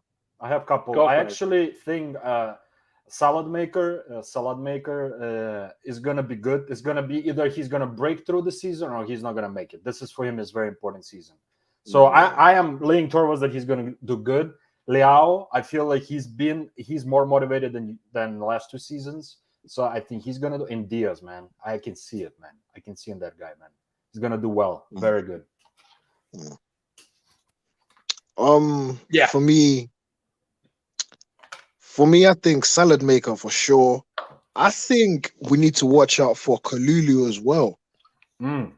If he gets minutes, he's actually going to impress. And so far, if you actually think about it, a lot of the games he's played, he's actually impressed, and he's actually still so young. I'm still undecided as to whether he plays better as a centre back because he's good defensively or right back. I think you should just stick him at centre back and just leave him there. But he tends to do like a decent job at right back. Just teach him how to cross and he'll be all right.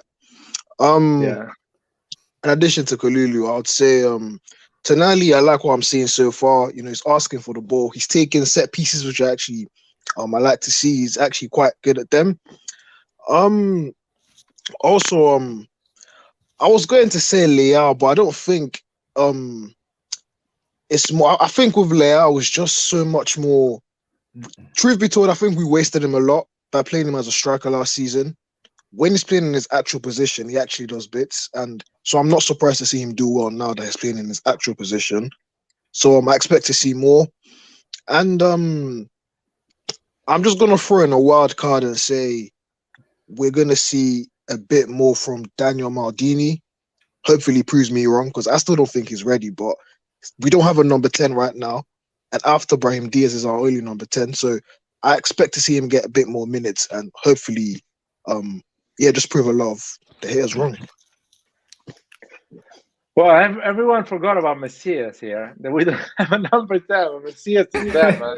The same. No, but I've never seen Messias play though. That's the thing. Oh man, I wish I could show you but I don't want to lose I want to get a strike for the right and everything like that. Foster, what do you think, man? What's going to be the player that is going to break it?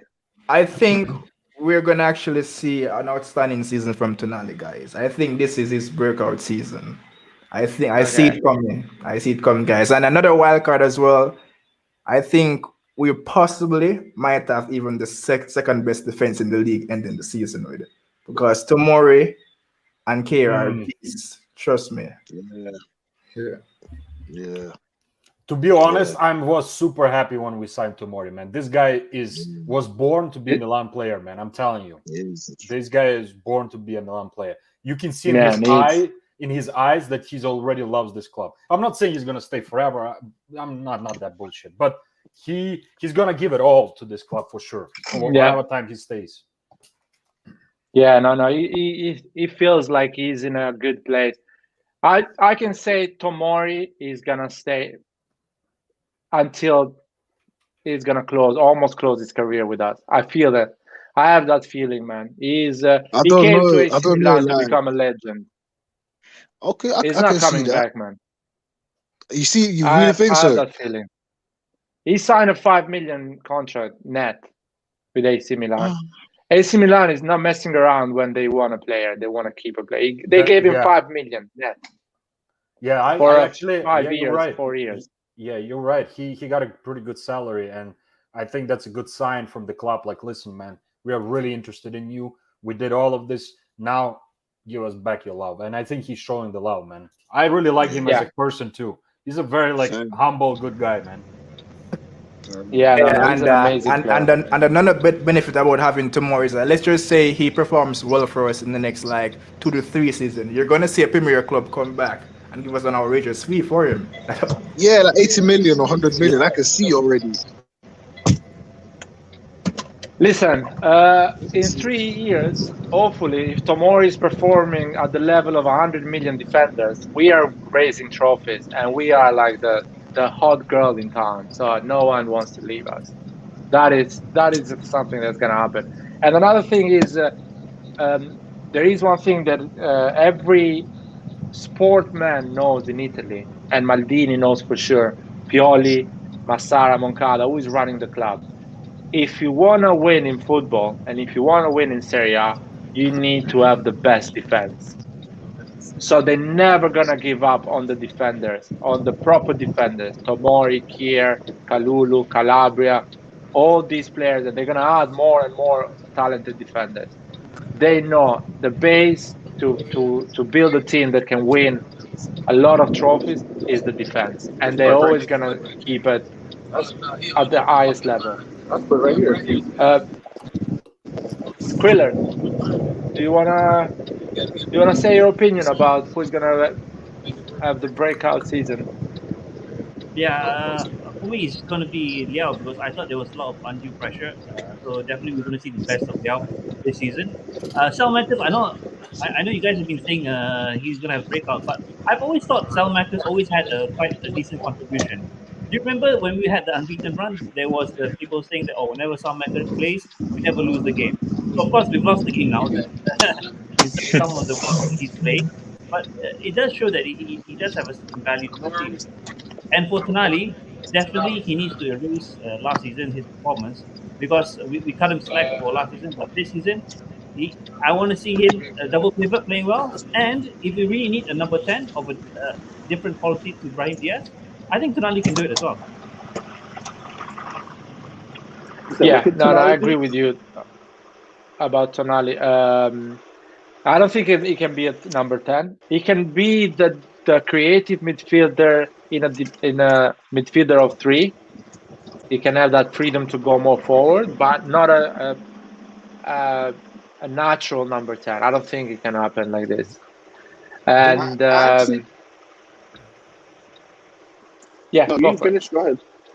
Oh, I was just gonna say I actually prefer Tonali as the more attacking CDM because that allows. Yeah, me too. Tonali is fast as fuck. Like I don't know if y'all noticed, but Tonali can run, and I would prefer to have someone who can bring the ball from the back, like out of transition, than to just always launch the ball up to a forward or to a winger so they can start their counterattack. You need to be able to start the counterattack in the middle as well. And Tonali can really run.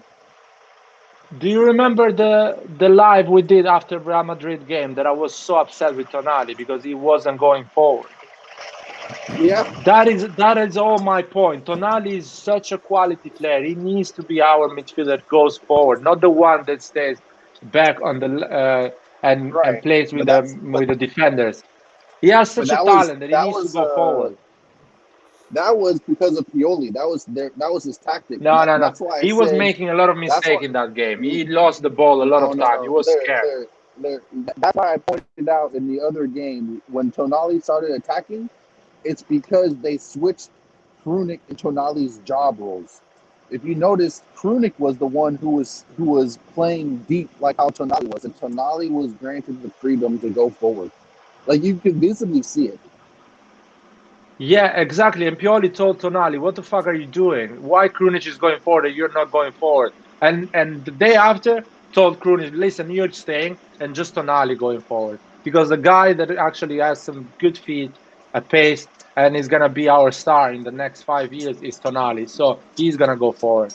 And Tonali, I think, got a bit more courage. He started to understand what actually is the game that he needs to put on the pitch. But yeah, Tonali is gonna have a great season for me because he's having a lot of courage, he's a braver player right now. For me, the breakout season this season, Tonali's taking Benasser's spot.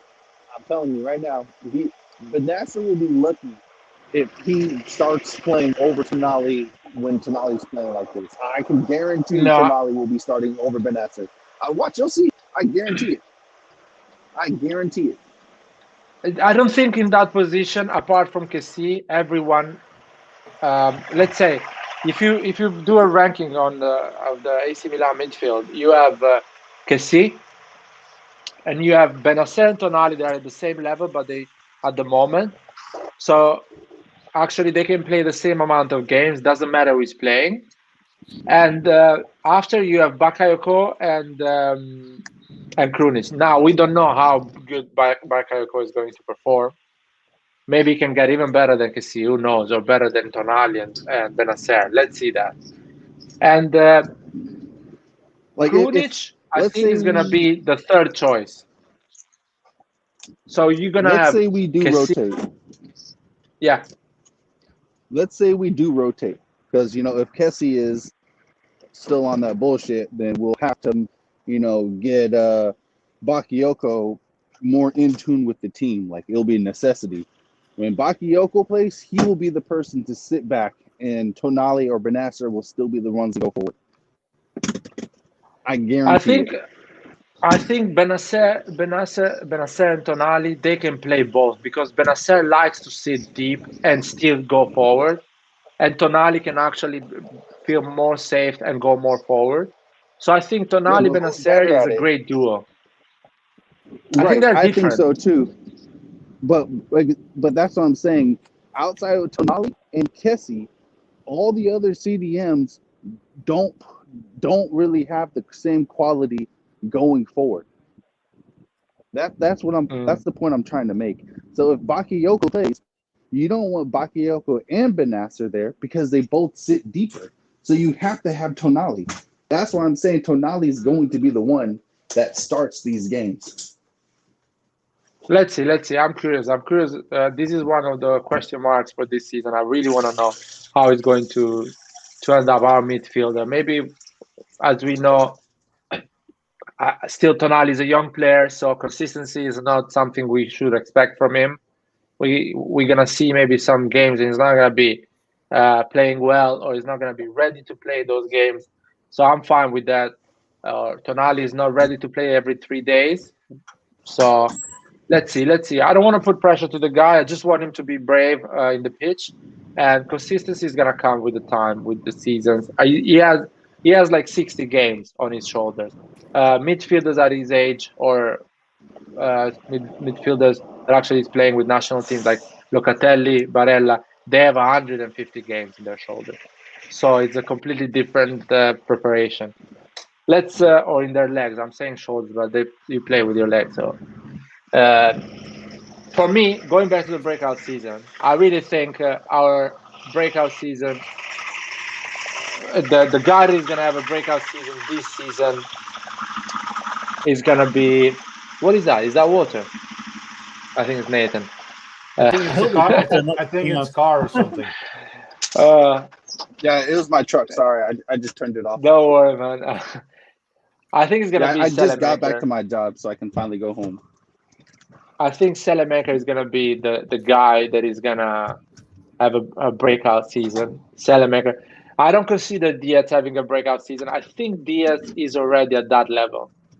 I don't know why people think Diaz is not good enough. Diaz, at the age of 21, performed in Serie A like he's been playing for 10 years in Serie A without any problem, understanding the tactics, the defensive aspect of the Serie A, understanding what to do with the ball, being brave, always being ready, smiley, never causing a problem. He's ready. He's a ready player. Of course, he's going to be a different beast after 3 or 2 seasons, but he's still a valuable player.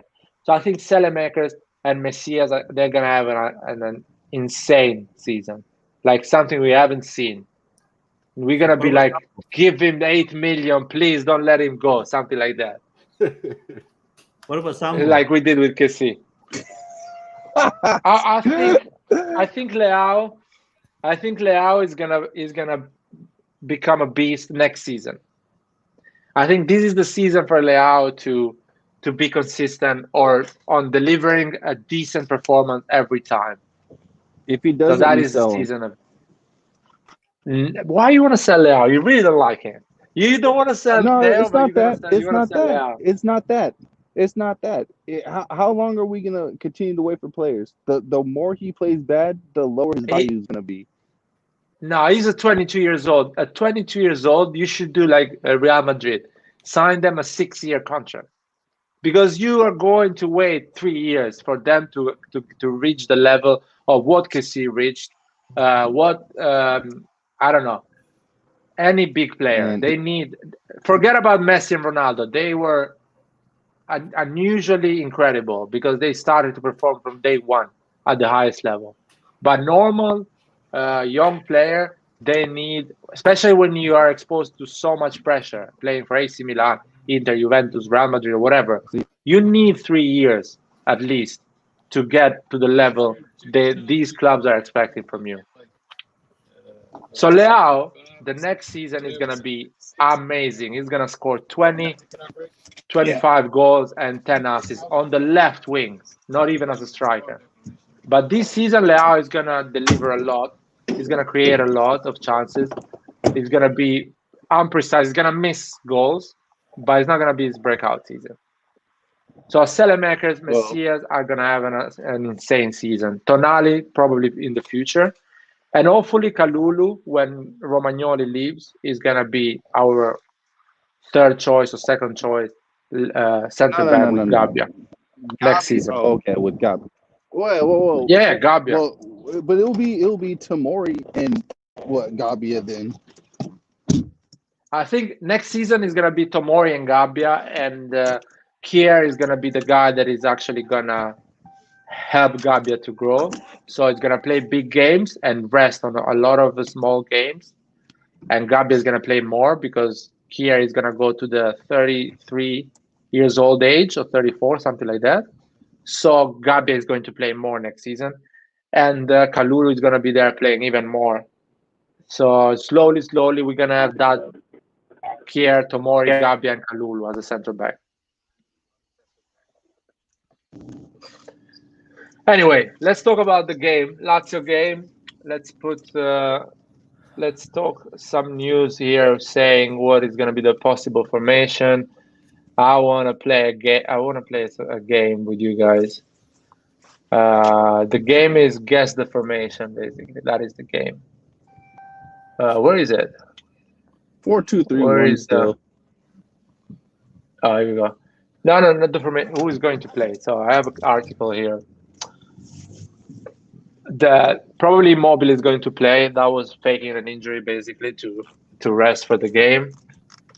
Mancini sent him home, and everyone is saying he shouldn't play anymore for the national team because Raspadori and Keane scored 2 goals against Lithuania.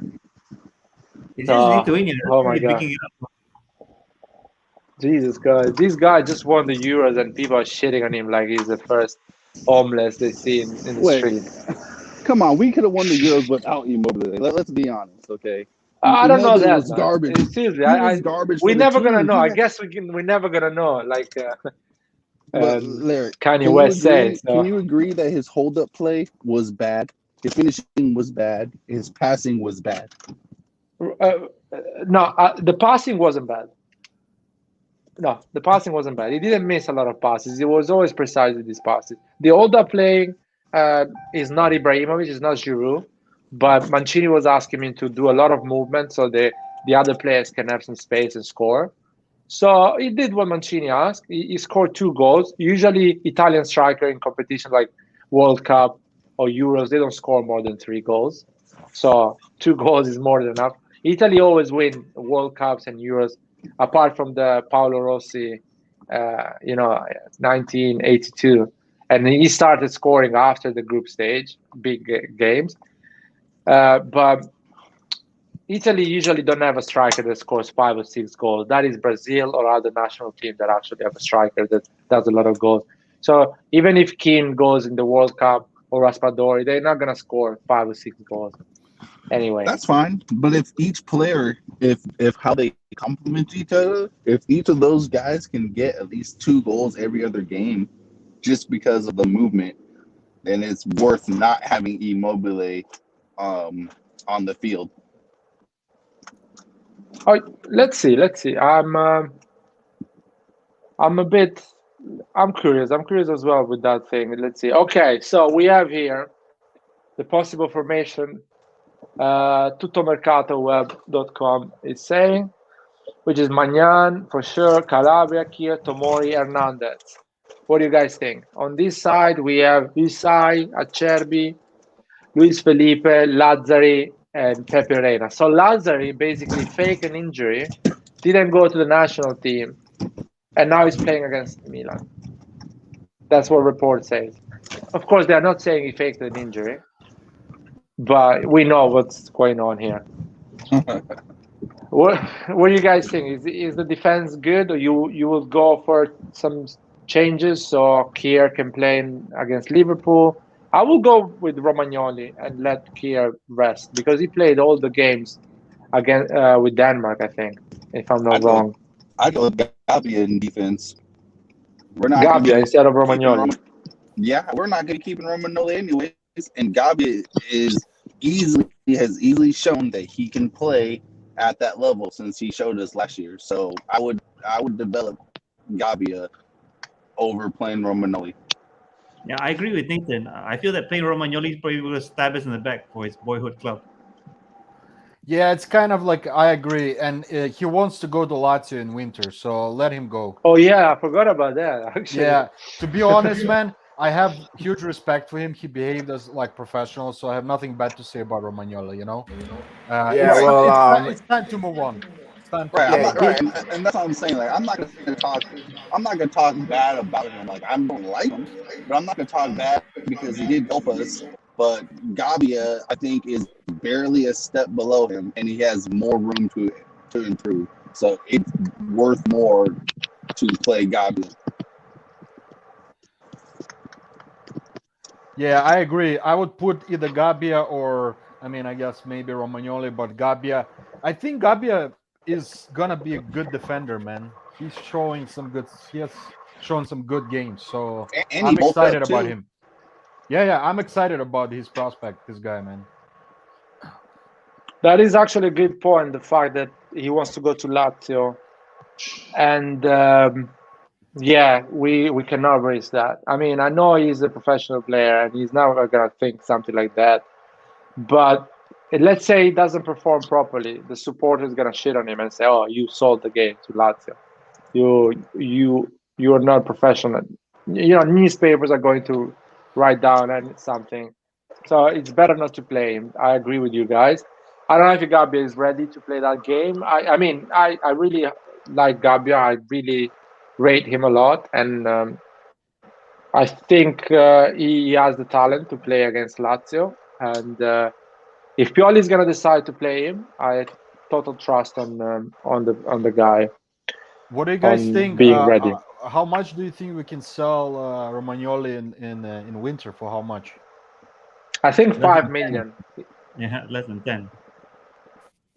10 million? If we less than 10. No, even 5 million. I think 5 million is a good money for him. I was for some reason I was thinking more in range somewhere 7-8, man. At least 8 million for him, man. I feel like it's fair, but I know it's not gonna happen. Well, and I would try to do like a swap deal for him. Possibly get that next player in return. Maybe leave in Luis Alberto. Oh man, Yeah. that would be a dream. Hey, No. speaking of swap players, did you see that Milan were thinking about swapping Kessie for Thiago Alcantara? Hell What do y'all yeah, think man. about that? I think it's good. You do? Yeah, I think. Remember, I think he's Thiago 30 Alcantara can he's play 30 really and well I in think Serie A. he's injury prone. Yeah, but he's been rubbish for Liverpool, though. Have you seen him last season? It was shocking. Well, everyone was He's- rubbish he's- last season for Liverpool. Yeah, but he's 30 and injury prone, and he's already won everything. Like, I don't know how much desire he still has left. You know, we don't need I don't more know. injury players at Milan. Because he's leaving for free, Kessie, I wouldn't mind have an exchange, Thiago Alcantara, Kessie. I don't think he's happy in Liverpool, and I'm sure he's happy to sign a contract with a club that plays Champions League, plays in Serie A. At 30 years old, doesn't mean anything, man. 30 years old, he has still 4 good years. 30 play and for us. injury prone, though. Those are two different things. No, it's not an injury prone, man. He was injured at Bayern all the time and at Liverpool. Well, we got Pellegrini. Listen, I don't know. Virgil van Dijk just had a massive injury. If somebody tells me, do you want to exchange it for Romagnoli? Hell yeah, I'll give you money as well. And he's an injury prone. Romagnoli is healthy. So I don't know, you guys. The injury prone thing is I see players that they are not injury prone getting at least 5 or 6 games out because they have injuries. Any players. I don't know a professional player that doesn't get injured at least twice in a season, apart from Kessie. Actually Yeah, I got was about to injured say, at the beginning of the Kessie, season. the tank, man. So exactly, the tank, and he got injured without even starting the season. So every player gets injured. Thiago Alcantara, instead of getting injured twice a season, gets injured 3 times a season. That's fine. If he can play 25 games a season, I'm happy. Even 20, man. Even 20 games. 25 is a lot of games. And if he can play at the level he knows how to play, I'm totally up for that exchange. If Kessie wants to go to Liverpool, and stuff like that. So Gabbia, I think we all agree with the fact that Gabbia can be a good start. So Kier can be 100% fresh for Momo Salah and oh my God, what is the other guy? Sane. No. Yeah, Son, Mane. Fucking hell. Sane is the guy who plays for Bayern Munich. How about Kalulu, guys? What do you think about Lazio, idea? Kalulu started. Oh, somebody Say that say again. Kalulu. Yeah, what about Kalulu, guys? What do you think about that idea? Yeah, he played in the first game last season against Lazio, the one that we won. Yeah. But the problem with Kalulu that he played all the games with the youth team as well. So the whole point here is to play a guy that is fresh and he's been training with the team the last 2 weeks. And Gabi has been training with Tomori basically the whole 2 weeks. So they've been trying with Romagnoli as well. So they've been trying something in the pitch. So Kalulu, yeah, he has the talent, but he's been training with his national team and not being at Milanello. So that position is all about understanding each other, cohesive movements. So yeah, I'll go for Gabbia or even Romagnoli. If Pioli decides to put Romagnoli, that means there is no issue. He's gonna perform. I think Gabbia or Romagnoli? Romagnoli is gonna perform, man, no matter what. I believe he's a true professional, man. No, Yeah. I don't see him flopping, man. And at least Romagnoli, at least he came out and said he would like to play for Lazio. Like there's no games or no guessing. We know he wants to do that. And so I have respect for him for actually coming out and saying that. He was And our the other captain, thing- guys. Come on, he was our captain. So of course I have huge respect for the guy, no matter what, man. Yeah. I don't know. Exactly. I don't know if he's Another- actually going to Lazio though, because I know that Immobile's contract is I think he gets paid about 4 million a season. So Yeah. I don't know. I don't know how true those rumors are about him going to Lazio. But you know what you can do? You can give him a 4 million a season to Romagnoli and give him 10 million cash to sign. Oh, So okay. it's basically you are giving him a 6 million a year. You give him 10 million in advance to sign and 4 million a year for 5 years. And it's basically 6 million for 5 years. And Romagnoli closes his career at Lazio basically with a big contract. But let's see. Again, Romagnoli can actually say, I respect Romagnoli for leaving for free for a simple reason. He's not on the plan of being a starter for Pioli. So there is a technical reason there. He wants to be a leader. He wants to play as a starter in another team. And he sees that Tomori actually is you cannot touch him. It's basically untouchable. So he's thinking, okay, why should I renew for AC Milan and stay in the bench? I'll go and play for Lazio or for another team, for Juventus. I think he's going to Juventus, by the way, guys. I don't believe in this Lazio bullshit. I think he's going to Juventus. I think so too. Yeah. Yeah, because Chiellini is his last year, and they're going to put Romagnoli for free there, and Allegri's going to be happy about it. Yeah. But, yeah, midfield, guys. Let's have some fun here. Okay, I can see here. Krunic. Where's Krunic, man? The Lord Krunic needs to play, man. I'm telling you. Krunic. And I'm actually Krunic starts, so we protest, man. I'm actually serious about it. He has to start the game. I'm serious about it. Krunic has to start the game. What has the world? The only reason why I don't agree with that. The only reason I don't agree with that is because, well, one, Tonali's playing too good, and two, we need Kessie to be in form. So we need Kessie to play in this game, so that way we can have him ready for Liverpool. And you know, I've said before, I'm a big person when it comes to consistency, and when players playing good, you need to keep playing them. But Krunic is not ready for a Liverpool type of game. So I think we need to get Kessie in there, and Tonali is the one that we need to be allowing to continue his form. What about Diaz, Leao, Selemaker? Diaz is clearly going to play. Your whole offense is going to stay the same, I think. Okay, Yeah. because I have another opinion. What's going to happen? I'm kind of predicting. You know, this is a game of prediction, and we're coming back and say, "Oh, lad, you are an idiot. You really think Messias is going to play against Lazio?" But yeah, Nathan says that Kessie, Tonali, Selemaker, Diaz, Leao is starting against Lazio. Yeah, because they're going to be the starters in Liverpool. We need match sharpness. Cool. What about Vasily? What do you think? I was thinking more in the line of starting Krunic the first half and second half Kessie, just to give him some, because I think he's still coming off the injury, and I think like we have to not just throw him in there. Yeah, I know he's beast, but I mean that's a good point. And matter of fact, I think I'm going to change my stance to your stance as well. Okay. So you put Krunic to start with Tonali, Selemaker, Diaz, Leao. Yes, I'll keep the rest of the team the same. Okay. Skriller, did you say anything? Since we have Kessie and everyone else back, I'm never going to start Krunic again. Benacer and Tonali. So second half, Kessie can come on. So Benacer and Tonali. Okay. So you go for Benacer, Tonali. Good. Foster and Paul KB. All right. So Kessie is just coming back from injury. So I would keep the same midfield, which is Krunic and Tonali. If things don't work out in the first half, we can just bring on Kessie in the second half. Yeah, so keep the same midfield. And Selemaker, Diaz, Leao is good, yeah? Yeah, same midfield. Selemaker will provide the defensive coverage as usual.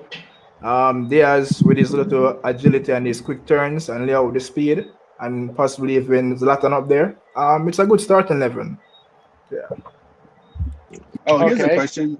What time should Pioli make the substitutions? But depends on the game. We cannot say that. Depends on the game. We're having fun. But I want to see Paul what he's saying about this formation, and I want to give my opinion about the formation. Okay, so I'm all for continuity. So I think in terms of the midfield, Tonali, Krunic for sure. In terms of like the attacking trident, I'll say Leao, Diaz, and Salamanca for sure. I'd say, however, though, you might need to get Kessie on in the second half to give him a bit of minutes, ahead of like the Champions League game. And everyone is forgetting about Rebic, to be fair. Exactly, the king. I would Rebic actually is start not a Rebic. super sub. I mean, Up top. yeah, I'll start Rebic as a striker. Actually, I was gonna say I wouldn't start him in Leao's position. I'll start him as a striker for sure. I know he doesn't like that position, but I think in that position he offers a lot more than Leao does. We're gonna We've all talk about seen the that. striker after. You're going out on Okay, the fair topic enough. here, man. Fair enough. Don't Fair worry, enough. I'm So kidding. yeah. I'll start. I thought I'll start Leao. I thought you want to put him. Yeah, I thought you want to put him instead of Leao. So No. Not in this game for sure. Definitely not in this game. I think Leao can cause Lazio a lot of problems with his pace and just his trickery and crossing and all that stuff. So I'll start Leao. Maybe take him off in second half, but I'll definitely start Leao. So for me, this formation is wrong, in my opinion. I think we're gonna play. If Krunic is faking an injury, probably Krunic is going to start with Kessie. I think Kessie is gonna play for sure. Kessie, Krunic. Tonali is gonna rest because he's coming from the under 21 Italy. So I don't think he's gonna go straight away play because Tonali cannot handle an entire week with the under 21. Lazio, Liverpool, Juventus is physically impossible. So Krunic, Kessie is gonna start, in my opinion, or even Kessie, Bakayoko. Madness, yeah. That can Lazio. happen. Against Lazio, man, you never know. Larry, I think you're underestimating these players, like their physical abilities.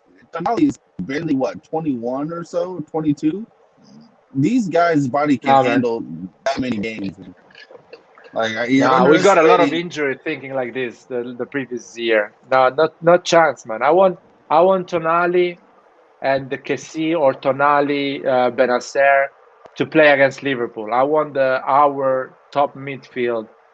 So Kessie is rested, Bakayoko is rested, Krunic is rested. These players are going to start against Lazio. And I'll tell you what, Selemakers is not starting against Lazio, man. Selemakers is not starting against Lazio. I think he's gonna start someone like he can actually go crazy and put Leao on the right and Rebic on the left, or keep Leao on the left. Pioli is not about to do that. This is not a game to experiment. I'm sorry, I do not want to see Leao playing on the right. You guys are so fair. I didn't interrupt you when you guys said the formation. So. Fair enough. Sorry about that. Sorry. Just kidding. Sorry.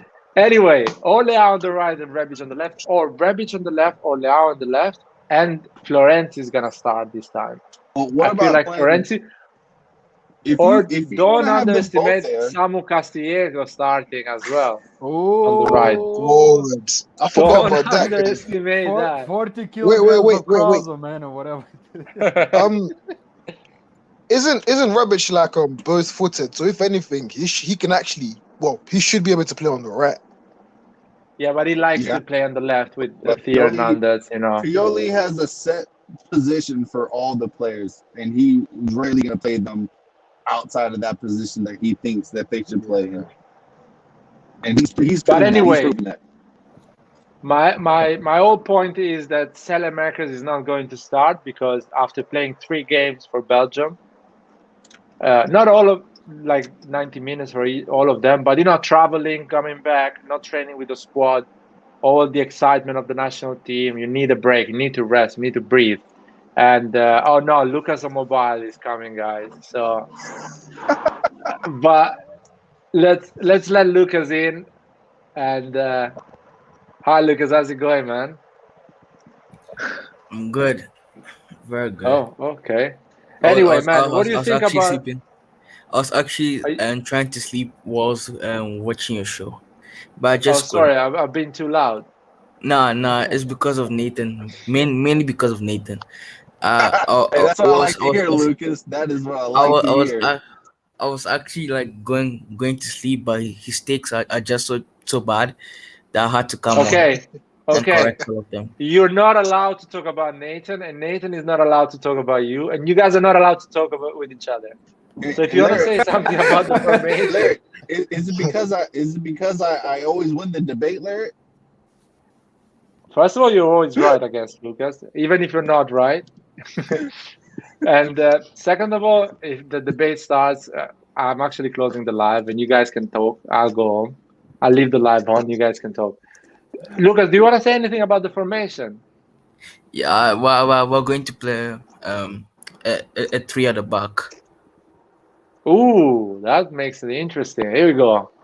So 3 at the back, which I was thinking about it actually. Mike Magnan, the keeper. Tomori as the right center back. Gabia as the left center back. And no. Gabia as the center back, and Romagnoli as the left center back. No, Romagnoli. If you're playing that 3, Romagnoli in the middle, Gabia on the right, Tomori on the left.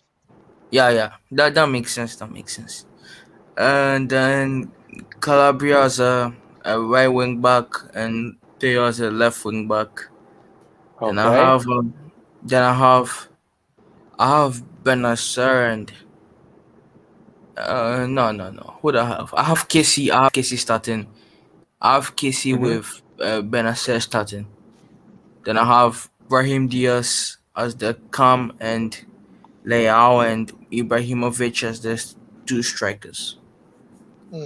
Okay. What It are the looks good as a formation. It looks Quite good. interesting. I don't think it's gonna happen. I think the 3 at the back is something rare for Pioli, and if he's gonna do it, he's gonna do it in game when he's actually changed it during the game, or in really weird occasions, like I don't know, if you're playing against Man City in a quarterfinal or whatever, He just needs to something do like that. He just needs to do it.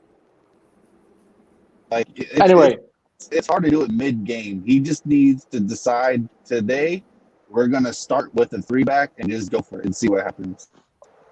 I know he can do that, but I don't think he's gonna do it. That's my opinion. Lucas, what do you want to say?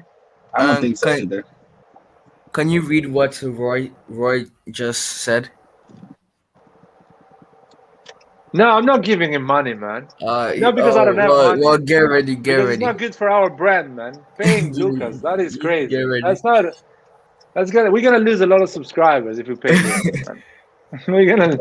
No chance. I prefer to burn that money than give it to Lucas. I would have used that money for charity, by the way. For charity? So you're keeping them? No, I'm using it for charity. No, I'm kidding, man. I'm kidding. I hope you win the bet against Roy. What is the bet, by the way? Juve are not making top 4. Oh yeah, definitely. I hope you win that bet, man. I hate Juventus. Yeah. I'm happy. I'm happy if you win that bet. And Roy has the money. Don't worry. He's American. They have money, man. Don't worry. He said because he's American. I'm kidding. Let's talk about the main man, guys. I want to hear now who is gonna start as a striker. Man. Well, Giroud has COVID, so he can't. It's only one. There's only one and only Ibra. So Rebic is not even in the conversation. Not even close. No. I mean, I say Rebic. I say Rebic, but exactly. You say Rebic, Paul. Rebic should be sold next summer. I agree with that, Lucas. I definitely agree with that. And Roback should replace him. I don't know about that one. I'm not sure about that one, but I think Rebic should be sold next summer. I feel like he's reached his ceiling with us. That is madness. I think I honestly also agree with the guys. I think Rebic, it's his last season with Milan, man. I think he reached his ceiling, man. That's it. There's no more improvement. For sure. No more improvement, man. No, man. First of all, okay, no more improvement. probably I can agree with you guys. But even if he doesn't improve, he scores 11, 10, between 10 and 12 goals a season in Serie A, and does at least 5 or 6 assists in Serie A. To get a That's player like because this that actually that's brings because those numbers, you need to pay 30 million. that's because we didn't have Giroud or Pellegrini last season, and No, yeah, that's was because he scores inconsistent. goals. That's the reason. He scores No, goals. no, He scored uh, against But Roma. He he scores only against performs. Juventus.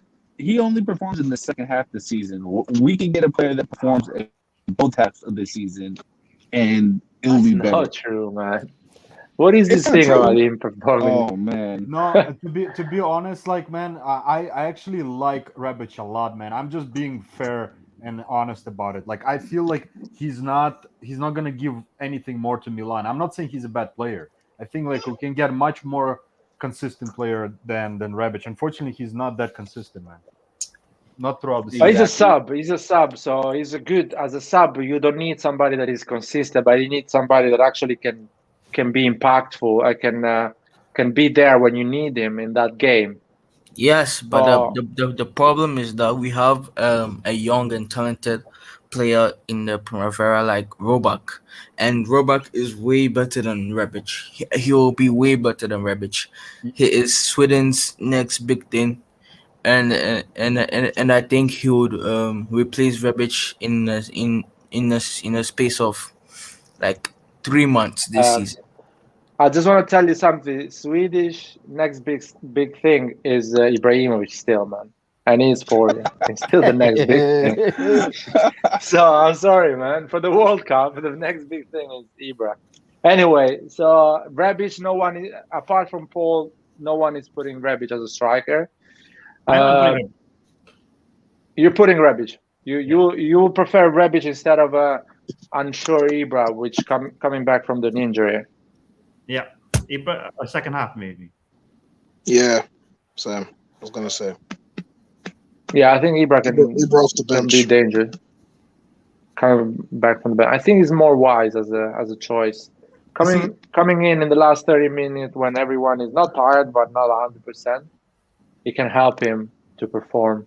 I think it should be the Mm. opposite.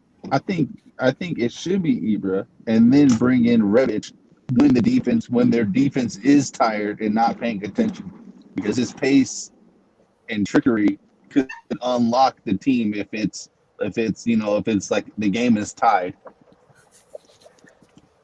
Let's be honest here. If Pioli puts Rebic from the beginning, I'm sure the reason is just physical. It's not because Pioli thinks Rebic can give more than Ibra. I think Pioli is just considering the fact that Ibra is coming back from an injury, so he doesn't want to risk it from the beginning against Lazio, which is going to be an intense game, and maybe he wants to keep Ibra for Liverpool. So I guess it's not a bad idea to start Rebic because Ibra is not 100%. But if Pioli starts Ibra, that means Ibra is ready to go. And I prefer Ibra, of course, than Rebic. Ibra is different. So I guess it's going to be a tough choice for Pioli. And this is a brave choice because you can make a big mistake here. You can start with Ibra, you can get injury, and we can see the guy in 2 months again. So that is a dangerous choice here. It's scary how fragile is Ibra with injuries, unfortunately. Yeah, it seems like either way, we're pretty much taking a roll of the dice on either choice, to be honest. Well, Rebic is a fit player. Rebic is going to run, he's going to fight. At the end of the thing, he's not going to put the quality of Ibra or the reputation Ibra has, but he's going to fight. He's going to go for the high press. He's not going to be dominant with crosses, but we're going to cross less, and we're going to try to be more like a counter-attacking and stuff like that. So I wouldn't underestimate Rebic so badly. You know what I mean? We'll counterattack. I think we'll have more ball possession, so I think we will need dribblers in this game. I really feel like we're not going to be the team that's going to be like on the back foot and then go for a counter. I think we will dominate the game. But no, definitely. But Lazio is gonna try to attack as well, and you're gonna have those moments when you're gonna be quick in transition and go for the counter because Lazio is attacking. And a player like Rebic is good at that because he's physically fit and he runs, and he can actually go at the end of this attacking transition or counter attack. On Ibra's side, Ibra is not fit like Rebic, and he's not gonna play like Rebic. And then you need to actually hold the ball and control the game. So I wouldn't underestimate Rebic so badly. I think Rebic is a good option. I don't want to rush Ibra return. On the other, Kessie can handle a quick return. I don't think Ibra can do that. That's a fair point. What's the update with Macias and Pellegrini? Like, are they available for the game, or they're making them wait? What's the status on that? Macias is doing individual training, and there's doubts that he'll play whilst Pellegrini is ready to play. Okay, so Pellegrini is going to be in the squad as a substitute, probably. He's not even starting, in my opinion, Pellegrini. And, Macias, I heard that he's basically doing the preseason physical preparation. I hope he's going to be in the bench, let's be honest. And, I want him to play. He can make like a 15-minute appearance, 15 minutes, you don't need to be that, prepared to do it. Yeah, I believe you can do that. And it's a good way to break the ice, and be ready for the Champions League game as well. I agree. So I think it's important for him to be in the bench and be available, even if he doesn't play. Yeah. But guys, I just got home. I'm going to sign off. Forza Milan, and hopefully is the next stream going to be after the game or what? My next stream is going to be after the game, probably Sunday. So we talk about Lazio and we see how bad we got the formation or how good we got the formation. And probably going to do a stream before Liverpool game, Monday. I have a question. Talk about the Champions. Yeah. Did Roy get fired? Yeah, I fired him yesterday, man. That's why he's trolling us all live, man. I fired him. I cannot handle him being a Juventus fan, man. I told him to hide it when he's working, but he cannot even hide it when he's in the live, man. So I had to fire him. So he ain't having any lives anymore. No, man. Yesterday was his last video. He just still has the password. I changed everything today, so he's not getting in. Wait. I'm sorry, I'm new here. So Roy is Juventus fan? No, I'm kidding. Roy is an I was to go bazooka a little bit, man. I was like, what? No. He's just taking a piss. I didn't even see yesterday's live. To be honest, guys, in terms of who I hate more, I would say Juventus, man. More than Inter, more than Roma, more than any other team, man. Yeah, me too. Fuck you, yeah, man. That's the problem. That's the problem Roy has. He respects Juve, so which is wrong. I know you can be an AC Milan fan and respect Juve, but still, man, it's wrong. You shouldn't do that. I can never respect Juventus from Norway. Guys, I'm signing up. You guys, yeah? Okay. I'm signing. I'm gonna close the live in 2 minutes. Thank you, Skrillex. Thank you, everybody. If you guys have any question to close the live, or you want to say anything before you close the live, any question, anything. Well, all I can say is that I'm excited for the season. I'm definitely seeing that we're gonna challenge for the title this year. Definitely seeing that. Trust me. And I'm gonna go as far as we're gonna win Serie A this season. We're gonna get out of the group stage for sure, and Tonali is gonna actually do really good this season. Hopefully, man. That's good to hear that. I don't know, man. I don't know. I'm sure about the top 4. I can guarantee that. People were scary about that, but I was always sure about that. Champions League, the group depends a lot on the first game against Liverpool. If we manage to get 1 point or to win it, for sure it's gonna happen. But let's see. Treble this season, somebody's saying. Man, if it that happen, I think I'm gonna believe everything in life. I thought COVID was a sign to actually believe anything can happen in life. But you know what? The treble, AC Milan treble, if it happened this season, I seriously can believe now that everything can happen in life. I will shave my head, man. And bald. I thought you were gonna cut your head, shave your head. That is easy, man. But you have to understand, like I have very big head, so I look like horrible, man. Like a ball when I was a little, I had short hair. I look horrible, man. So that's like a torture, man. That ex-player, English ex-player, that he was a Leicester fan. He got an underwear on BT Sport or something like that in England. Leicester.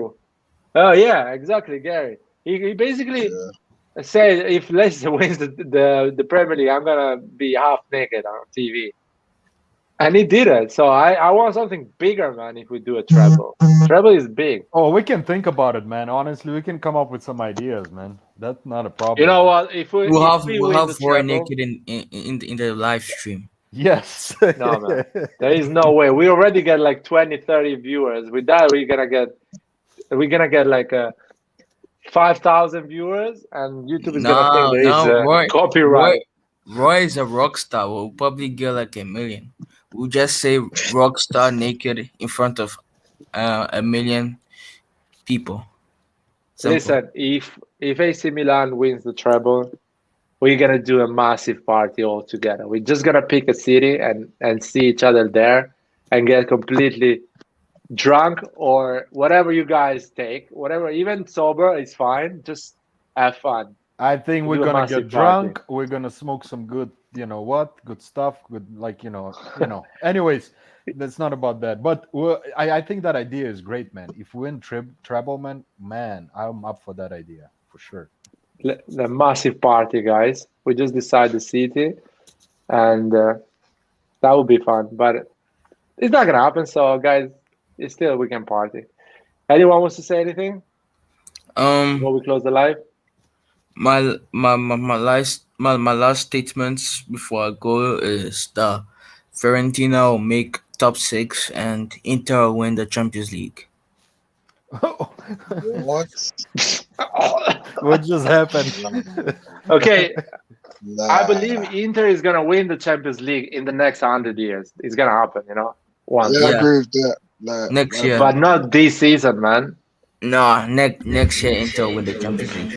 Listen, AC Milan is winning the Champions League before Inter and Juventus. 100%.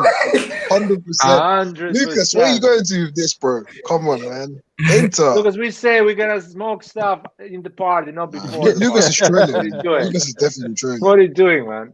No, I think I'm just too sleepy, maybe. That's all. Maybe.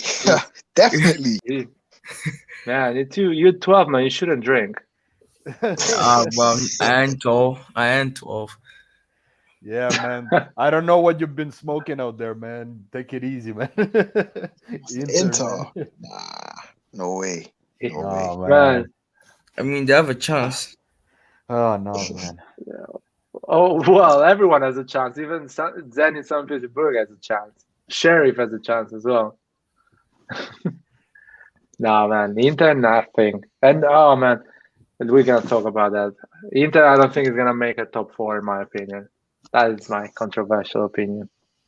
But let's see. I'm going to Anfield, guys. I just want to say I cannot wait to be there. I don't even care about Lazio game, let's be honest. I just want to be inside Anfield and win against Liverpool. But I'm looking forward anyway for the Lazio game. Are you going to make some videos, man, when you, kind of I will try. I will try. Just try to vlog, I will try. I don't know, man. I'm really bad with this thing. Especially when I go to a stadium, I just lost myself. I don't even know I have a phone. I don't even care about people. I just look around and enjoy the thing. No, I watched the semifinal against Spain, Italy-Spain, the semifinal in Wembley. Just got in, man. I started to watch the game, and my parents were texting me, send us some pictures. I completely forgot. It was beautiful. So yeah, Anfield, man, is a dream. I was one of my dreams to go and watch a game in Anfield. I never thought I'm going to watch AC Milan against Liverpool. That's amazing. That is amazing. You should vlog it. 100%. You should vlog it. And look at the shirt I'm gonna wear, man. I'll show you the shirt I'm gonna wear. Oh yeah. Look at this, man. Oh my, the classic one, the classic, man. Oh, I hope we to see on beat them. TV. I hope to see on TV. Look at this, man. Oh man, oh man. This is the shirt I'm gonna wear. My favorite Brazilian, Yes. man. My favorite Brazilian, man. Now I'm gonna be the only one with this fucking shirt, hopefully. But Oh, yeah, you, I cannot. you should vlog, man. I know it's gonna be hard, but you should try at least to vlog at least something, man. I'm telling you. If you know what, if Antonio or Roy does a live during the game, I would tune in and show you guys the stadium. So with my camera. That would be cool. That would be lovely. I hope Roy does that. If anyone can do the live, get in. I'm just gonna show the game from my perspective, so you guys can watch a few minutes or the beginning when the song starts. Oh yeah, man. Okay, that's a good idea. So yeah, but I'm trying to do a vlog, and because it's gonna be some people. John is gonna come over as well. I'm probably gonna meet him in Liverpool. The UK AC Milan Twitter account. Imagine if we just get trashed 5-0 after talking about this, after being hyped about going to the stadium, and we just get trashed 5-0. 5-0, man. I hope we don't. Yeah. What are you talking about? We're not Atalanta, man. no, light. If Milan get trashed 5-0 against Liverpool, would you regret buying tickets? No, man. Okay. What are you talking about? It's always beautiful to go to Anfield and watch your team play. I don't think AC Milan is gonna get trashed. It's really hard to win in Anfield, but I don't think we're gonna get trashed. And I think Liverpool players, they've been all around with the national team, and they're gonna play in Premier League straight away. So they're gonna have a tough time. I think it's gonna be fun. Let's see, man. Let's see. I predict a goal from Brahim Diaz, man. A 1-0 Brahim Diaz goal. I feel that's gonna happen. Crazy stuff. I was predicting a 5-0 win to Milan. Daniel Maldini hat-trick. And what are you talking about, Lucas? Oh my God. Lucas, not even on Pietro FIFA you double. can do something like that. And Pietro double. That's my prediction for the Liverpool game. Maldini hat-trick. Oh, man. I'm telling you right now, right here, you're watching the Maldini hat-trick. No, man. Listen, it's gonna be Diaz and Tomori, 2-1 or 2-0. A clean, one of those games when every time you go up, you're dangerous. That's gonna be that type of game. You think we're gonna keep a clean sheet against Liverpool? Maybe, or they're gonna score one at least. Yeah, I think they'll score 1. No, okay. To give my real predictions, I think it's going to be 2-2. 2-2. Yeah. Okay, man. I think Alexander Arnold will have a crap game on that right side. I think Theo Hernandez will just destroy him. That's what I think. Yeah. What about Salah? I think Leao will destroy. What's it called? Alexander Arnold. Trent. I think he's actually going to get a goal as well. To be fair, I see him getting a goal and assist, at least a goal and an assist, one of the two. Hopefully, man. Hopefully. I really want Leao and Diaz to do well in that game because they need to go up with their motivation, with their morale and everything, boost their self-esteem, and become the leader of this squad in that attacking side. And yeah, Forza Milan, guys. Thank you for joining the live, and see you Forza Milan, guys. Yeah, see you after the Lazio game, and definitely see you in Anfield, man. Gonna show you the stadium. Good night. See you guys later. Thank you.